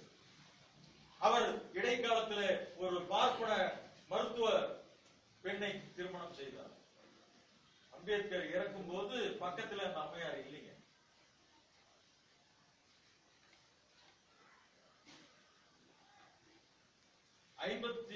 அவருடைய வயசுல அவருக்கு சுகர் பேஷண்ட். அவரே தன்னுடைய அத்தனையும் அவரே டைப் பண்ணுவார். அவருடைய உதவியாளரை வைத்துக் கொண்டு நடு இரவு 2 மணி வரைக்கும் இவரு டைப் பண்ணுவாரு, இல்லாட்டி அவருடைய உதவியாளர் டைப் பண்ணுவாரு. அப்படி டைப் பண்ணி தான் அவர் அத்தனை விஷயங்கள். இன்றைக்கு நான் சொல்கிறேன், தமிழ்நாட்டுல தந்தை பெரியாரை தவிர்த்து ஸ்பீச்சஸ் அண்ட் ரைட்டிங்ஸ் என்று சொல்லக்கூடிய ஒரு 47 வால்யூம்கள் வந்திருக்கு. அதுக்கு நிகரா எந்த வால்யூம் இல்லைங்க. தமிழ்நாட்டுல நாம இன்றைக்கு வரைக்கும் தந்தை பெரியாரை பொதுமைக்கு கொண்டு வரவில்லை. அவருடைய ஸ்பீச்சஸ் அண்ட் ரைட்டிங்ஸை மக்களுக்கான பொதுமையாக ஆக்க முடியவில்லை. அந்த வால்யூம்ஸ் இன்றைக்கு மொத்தமாக ஒரு இடத்துல நமக்கு கிடைக்கவில்லை. அவர் ஆணைமுத்து ஒண்ணு போடுறாரு, குளத்தூர் மணி ஒண்ணு போடுறாரு, இன்னும் பல்வேறு இதுல போட்டுக்கிட்டு இருக்கோம். நீ ஒட்டுமொத்த வால்யூம் அம்பேத்கருக்கு வந்து விட்டது. ஆங்கிலம், தமிழ் எல்லா மொழிகளிலும் வந்துச்சுங்க. அந்த வால்யூம்ஸ் 91 அவருடைய நூற்றாண்டு விழாவில் வந்த பிறகுதான் தாழ்த்தப்பட்ட தலித் மக்கள் மத்தியிலே ஒரு எழுச்சியே ஏற்பட்டது. அதற்கு முன்னாடி கிடையாது. 91 தான் தலித் மக்கள் மத்தியிலே ஒரு எழுச்சி ஏற்பட்டது. அதற்கு காரணம் நூற்றாண்டு விழா மட்டுமல்ல, அவருடைய ஸ்பீச்சஸ் அண்ட் ரைட்டிங்ஸ். இன்றைக்கும் அவருடைய ஸ்பீச்சஸ் அண்ட் ரைட்டிங்ஸ் எடுத்து படித்து பாருங்கள். எந்த வகையிலும் தந்தை பெரியாருக்கு குறைவாக அவர் எதுவுமே எங்கேயுமே எல்லாத்துக்கும் ஈக்குவலா. இன்னும் அவர் படித்தவர், அதிகமாக படித்தவர். அவருடைய கோணத்திலே அவர் ஒவ்வொன்றையும் அணுகியிருக்கார். பார்ப்பனர்களை இந்தியாவிலே புரிந்து கொண்ட 2 தலைவர்கள் தந்தை பெரியார், புரட்சியாளர் அம்பேத்கர். அவன் பார்ப்பால இப்ப மாறிட்டாங்க. நீங்க தாங்க பாப்பான்னு சொல்லிட்டு இருக்கீங்க. அவன் எல்லாம் மாறிட்டான் பல பேர் சொல்லிட்டு இருக்காங்க. அதெல்லாம் உண்மை இல்லை. அதே நேரத்தில் பார்ப்பனியத்தை உள்வாங்கிய தாழ்த்தப்பட்டவனாக இருந்தாலும் பிற்படுத்தப்பட்டவன் தான் அவனும் பார்ப்பானே. பார்ப்பனியத்தை உள்வாங்கிய தாழ்த்தப்பட்டவனாக இருந்தாலும் பிற்படுத்தப்பட்டவனாக இருந்தாலும் அவனும் பார்ப்பானே. அவனுக்கு இவனுக்கு ஒரு வித்தியாசம் கிடையாது. சாதியில பிறந்து விட்டால் மட்டும் போதுமா? அவங்களுடைய கருத்தியல் என்னவாக இருக்கிறது என்று தெரியும். ஆக நம்மை பொறுத்தளவு தந்தை பெரியாரும் சரி, புரட்சியாளர் அம்பேத்கரும் சரி, அம்பேத்கர் இன்னைக்கு உலகம் பூரா ஆங்கிலத்தில் அவருடைய நூல்கள் வந்ததுனால உலகம் பூரா பவுண்டேஷன் ஆகுது. இதுன்னு வச்சுட்டு எல்லாம் பெரிய அளவுல போயிட்டு ஒரு வீழ்ச்சி இருந்து கொண்டிருக்கிறது. நாம் பெரியாருக்கு அதை இதுவரைக்கும் செய்திருக்கிறோமா என்றால் கொஞ்சம் சிந்தித்து பார்க்க வேண்டிய நிலையில் தான் இருக்கிறோம். நமக்குள்ள இருந்துட்டு இருக்கோம். நமக்கு சில வால்யூம்ஸ் வச்சுக்கிறோம். ஆணைமுத்து எழுதின வால்யூம் நான் அப்போ முதல்ல நான் இங்க கல்லூரியில படிச்சுட்டு இருக்கும் போது எங்கிட்ட அந்த வால்யூம் கிடையாது. அது அங்க சிதம்பரம் பூங்காவில் இருக்கிற அந்த நூலகத்துல போய் தான் அது படிக்க வேண்டிய ஒரு சூழல். பெரியார் சிந்தனை 3 வால்யூம் அவர் தான் முதல் போட்டார். ஆனால் அதை விட அம்பேத்கர் வடநாட்டுல பண்ணாரு. ஆனா தந்தை பெரியார் குடியரசு தொடங்கி இன்றைக்கு விடுதலை கொஞ்ச நாள் வரைக்கும் அவருடைய தினசரி எழுதின அந்த தலையங்கங்கள், கட்டுரைகள் இதெல்லாம் போட்டா அதுக்கு நிகர் ஏதாவது இருக்க முடியுமா? நான் கேட்கிறேன். அதுக்கு நிகர் எதுவுமே இருக்க முடியாதுங்க. ஆனா அந்த இந்த கம்ப்யூட்டர் உலகத்துல அது நம்மளால் செய்ய முடியவில்லை என்று சொன்னால், ஒன்று அந்த கொள்கை மற்றவர்களுக்கு போகக்கூடாது என்று நாம் நிச்சயமாக நினைக்கவில்லை. போக வேண்டும் என்று நினைக்கிறோம். ஆனாலும் போகவில்லை. எங்கே தடை?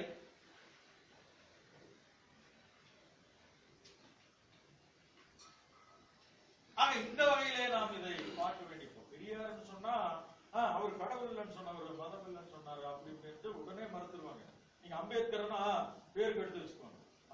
அம்பேத்கர் அதெல்லாம் சொல்லியிருக்காருன்னு அவங்களுக்கு தெரியாது. ஏன்னா இதுதான் ரீச் ஆயிருக்கு. பெரியார் ஊருக்கு போய் விநாயகனை செருப்பால் அடித்ததுல இருந்து அத்தனையும் நடந்திருக்கு. மக்களுக்கு எல்லாருக்கும் தெரியும். விநாயகனை செருப்பால் அடித்த பிறகுதான் அதுக்கு அடுத்த தேர்தல்ல கலைஞர் அதிக இடங்கள் பெற்று ஜெயிக்கிறார். அந்த ஆதரவு அதான் சமூக நீதி வரலாறு இப்படிதான் தமிழ்நாட்டில் இருந்துச்சு. ஆக இவ்வளவு வரலாறும் இத்தனையும் இருக்கிற நாம் ஏதாவது பின்தங்கி விட்டோம் என்று மீள் பார்வை பார்க்க வேண்டிய ஒரு அவசியம் இன்றைக்கு இருந்து கொண்டிருக்கிறது. குறிப்பாக இன்றைக்கு பிரிந்து போயிருக்கிற பல்வேறு ஜாதி அடிப்படையில் தோன்றுகிற பிற்படுத்தப்பட்ட கட்சிகள் இன்றைக்கு இந்துத்துவாவை மையமாக வைத்து இயங்கிக் கொண்டிருக்கின்றன. மறந்துவிடாது. சாதி ரீதியாக பிற்படுத்தப்பட்ட தரப்புல ஏற்படுத்துகிற கட்சிகள் அனைத்துமே இந்துத்துவனுடைய விஷயங்களை உள்வாங்கிக் கொண்டு செயல்பட்டுக் கொண்டிருக்கிறார்கள் என்பதை மறந்துவிடக் கூடாது. பெரியாரை அவர்கள் தப்பித்தவரையும் பேசவில்லை, அம்பேத்கரை பேச மாட்டார்கள், அது தெரியும். பெரியாரை பேசலாம் அல்லவா? நீ கொங்கு வேளாளா என்று பிற்படுத்தப்பட்டவன் என்கிற லிஸ்ட்ல எப்படி வந்தீங்க? அது பெரியாருடைய அந்த பயிற்சி, அவருடைய களத்துல அந்த வழி காட்டுல வந்த கலைஞர் கொடுத்ததுதான் அது. இல்லாட்டி இத்தனை பேர் இன்னைக்கு வந்திருக்க முடியாது. இதே ஈரோட்டில முதலியார்கள் கவுண்டர் வர்சஸ் கவுண்டர், இவங்களுக்கு தான் போட்டி. முதலியார்கள் தான் படித்தவர்கள். 100 ஆண்டுகளுக்கு முன்பு வரைக்கும் ஈரோட்டில் நீங்க பாத்தீங்கன்னா அவர்கள் தான் படித்தவர்கள், அவர்கள் தான் பள்ளிக்கூடம் கல்லூரி வச்சுங்க எல்லாமே இருந்தாங்க. வருத்தப்பட்டு பாரம் சுமந்துட்டு தான் இருந்தாங்க கொங்கு வேளாளர். ஆனா இந்த உள்ளிடஒதுக்கீடு, அதாவது கொங்கு வேளாளர்களை பிற்படுத்தப்பட்ட ஒரு பட்டியலில் சேர்த்த பிறகுதான் இன்றைக்கு எல்லா இடங்களிலும் கல்லூரி வச்சுட்டாங்கல்ல. யார் தோட்டம் காடு வச்சிருக்காங்கல்ல கல்லூரியா மாத்திட்டு இருக்காங்கல்ல. அது பிசினஸ் ஆயிடுச்சு. வணிக ரீதியிலே கொண்டு போய் இந்த மக்களிடம் 2 லட்சம் கொண்டா, 10 லட்சம் கொண்டா, 5 லட்சம் கொண்டான்னு பிடுங்குகிற வேலையை இன்றைக்கு செய்து கொண்டிருக்கிற ஒரு நிலை இருக்கிறது. உண்மையான மக்கள் கல்வி போய் சேரல. காமராஜர் காலத்துல நாங்க எல்லாம் படிச்சோம் இலவச கல்வி. அடிப்படை அந்த நான் படிச்ச கல்லூரி பள்ளிக்கூடம் எல்லாம் பாத்தீங்கன்னா இந்த கென்வின் பள்ளிங்க, அங்க ஒண்ணுமே தெரியாது. 8ஆம் கிளாஸ் வர்றங்க எனக்கு ஏபிசிடி தெரியாது, சொன்னா சிரிப்பீங்க. என்னங்க 8ஆவது வகுப்பு நான் படிக்கிறேன், எனக்கு வவ்வல் சொன்னா என்னன்னு தெரியுமான்னு கேட்டாரு. நான் சேர்ந்த பள்ளிக்கூடம் இல்ல தெரியாது. இன்னைக்கு அது நடக்குமா? அந்த லட்சணத்துல அந்த காலத்திலே இருந்தது முனிசிபாலிட்டி ஸ்கூல். அப்படிப்பட்ட பள்ளிக்கூடங்கள்ல படிச்சுதான் இன்னைக்கு இந்த அளவுக்கு இருக்கிறோம். அது காமராஜர் கொடுத்த இலவச கல்வி. இன்னைக்கு அது முழுசு காமராஜர் காலத்துல கொடுக்கப்பட்ட பச்சை தமிழன், காமராஜர் காலத்துல கொடுக்கப்பட்ட அந்த கல்விக்கு அடுத்த கல்வி வரல. அப்ப மீண்டும் இவர்களை நான் பாக்குறேன். ஒரு ஆதித்தமிழர் பேரவையில் 100 பேர் அமர்ந்திருக்கிற ஒரு இடத்துல போய் நான் கேட்கிறேன், எத்தனை பேர் எல்லாம் எஸ்எல்சி படிச்சிருக்காங்கன்னா ஒருத்தர் எந்திரிக்க மாட்டேன். எல்லாம் 5வது 8வது 7வது எஸ்எல்சி டிஸ்கன்டினியூ. ஒரு வழக்கறிஞரோ ஒரு பொறியாளோ ஒருத்தரும் கிடையாது. என்னங்க? ஆனா கடந்த காலத்துல ஒரு 10-20 ஆண்டுகளுக்கு முன்பு படித்தவங்க நிறைய பேர் பார்க்க முடியும். இன்னைக்கு தாழ்த்தப்பட்ட மக்கள் எல்லாம் மதுவுக்கு அடிமையாயிட்டாங்க. அதே போல இன்னைக்கு படிக்கிறதுக்கு அவங்களுக்கு வாய்ப்பு மறுக்கப்பட்டதா, எமக படிக்கையா ஏதோ. ஆனா அரசாங்கம் அந்த கடமையில் இருந்து தவறி விட்டது. ஆக ஒட்டுமொத்தமாக இடஒதுக்கீடுங்கிற ஒரு கான்செப்ட் இருந்தாலும் கூட அதுக்கு போய் தகுதியாக்கி கொண்டு போய் உள்ளே மோதுகிற ஆட்கள் இல்லாமல் போகிறார்கள் என்கிற சூழல் இன்றைக்கு ஏற்பட்டிருக்கிறது. அதுக்கு வேண்டும் ஆள் வேண்டும். அப்ப அதுவும் இல்லாமல் போகிறது என்று சொன்னால் அடுத்தது இனிமேல் தனியார் துறையில் இடஒதுக்கீடும், ஜாதிவாரி இடஒதுக்கீடும் இதெல்லாம் நடத்தப்பட வேண்டும் என்கிற ஒரு முடிவை நாம் எடுக்க வேண்டும். உண்மையிலே சொல்ல போனால் இந்த இடஒதுக்கீடும் இந்த சமூக நீதிங்கிற இந்த 2 சொற்றொடருமே தமிழ்நாட்டுக்கும் தந்தை பெரியாருக்கு தான் சொந்தம். இந்த 2 சொற்றொடரும் இன்னைக்கு பல மாநிலங்கள்ல இப்பதான் பேச ஆரம்பிச்சிருக்காங்க. இன்னும் அவங்களுக்கு தெளிவே வரவில்லை. அவர்கள் ஏதோ வெவ்வேறு நிலைப்பாடுகளில் இருந்து கொண்டிருக்கிறார்கள். நாம் ஒரு 40 ஆண்டு காலம் முன்னோக்கி வந்து விட்டோம். ஆனால் மீண்டும் ஒரு சறுக்கல் ஏற்பட்டிருக்கிறது. முன்னோக்கி வந்த பிறகு கூட இந்த முயல் ஆமை கதை போல முன்னோக்கி போயிட்டோம், ஆனா படுத்துட்டோம். இன்னைக்கு பின்னால வரவங்க முன்னேறி போகக்கூடிய ஒரு சூழல் ஏற்பட்டு கொண்டிருக்கிறது. இதை மாற்ற வேண்டும் என்றால் மீண்டும் தந்தை பெரியாருடைய கொடியை உயர்த்தி பிடிக்க வேண்டும். அப்படி பிடித்தால் மட்டுமே சமூக நீதி சொல்லி இந்த ஒரு நல்ல வாய்ப்பை ஏற்படுத்தி தந்த நம்முடைய செந்தில் அவர்களுக்கும் இங்கே வந்திருக்கிற திராவிடர்கள் தோழர்கள் அத்தனை பேருக்கும் நான் எப்படி நன்றி சொல்வதென்றே தெரியவில்லை. என்னை உண்மையிலே மதித்து நான் இதெல்லாம் பேசணும், உங்களுக்கு தெரியாது, எனக்கே தெரியாது. நான் இதெல்லாம் பேசணும், இதெல்லாம் பேசிருக்கேன், எனக்கே தெரியாது. ஆனால் இவரால் பேச முடியும், இவரால் பேசினாதான் இதெல்லாம் பண்ண முடியுங்கிற ஒரு நம்பிக்கையில நீங்க இந்த அறிவார்ந்த இந்த கூட்டத்தில் என்னை கொண்டு வந்து பேச வைத்ததற்கு ஒரு அத்தனை பேருக்கும் நான் நன்றி தெரிவித்து, அனைத்துக்கும் மேலாக ஐயா கூரைக்கு ஆசான் ஐயா அவர்களை என்றைக்கு இருந்தாலும் நான் மறக்க முடியாது. இன்னும் சொல்ல போனால் எங்கள் குடும்பத்தில அத்தனை பேர், எங்க வீட்டுல எல்லாரும் படிச்சவங்க, நல்லது கெட்டது எல்லாமே இங்கே வந்துதான் அது முடியும், இங்கேதான் பேச முடியும். என்னுடைய தந்தை இங்கே வந்து அவரோடு பேசுவார். அப்படி ஒரு நல்ல வாய்ப்பு எனக்கு அப்பொழுது இருந்தது. இப்பொழுது அதை மீண்டும் செந்தில் அவர்கள் அதை புதுப்பித்திருக்கிறார்கள். அவருடைய தோன்றல் நல்ல நிகழ்வுகளை தொடர்ந்து செய்ய வேண்டும் என்று கூறி அத்துணை பேருக்கும் நன்றி கூறி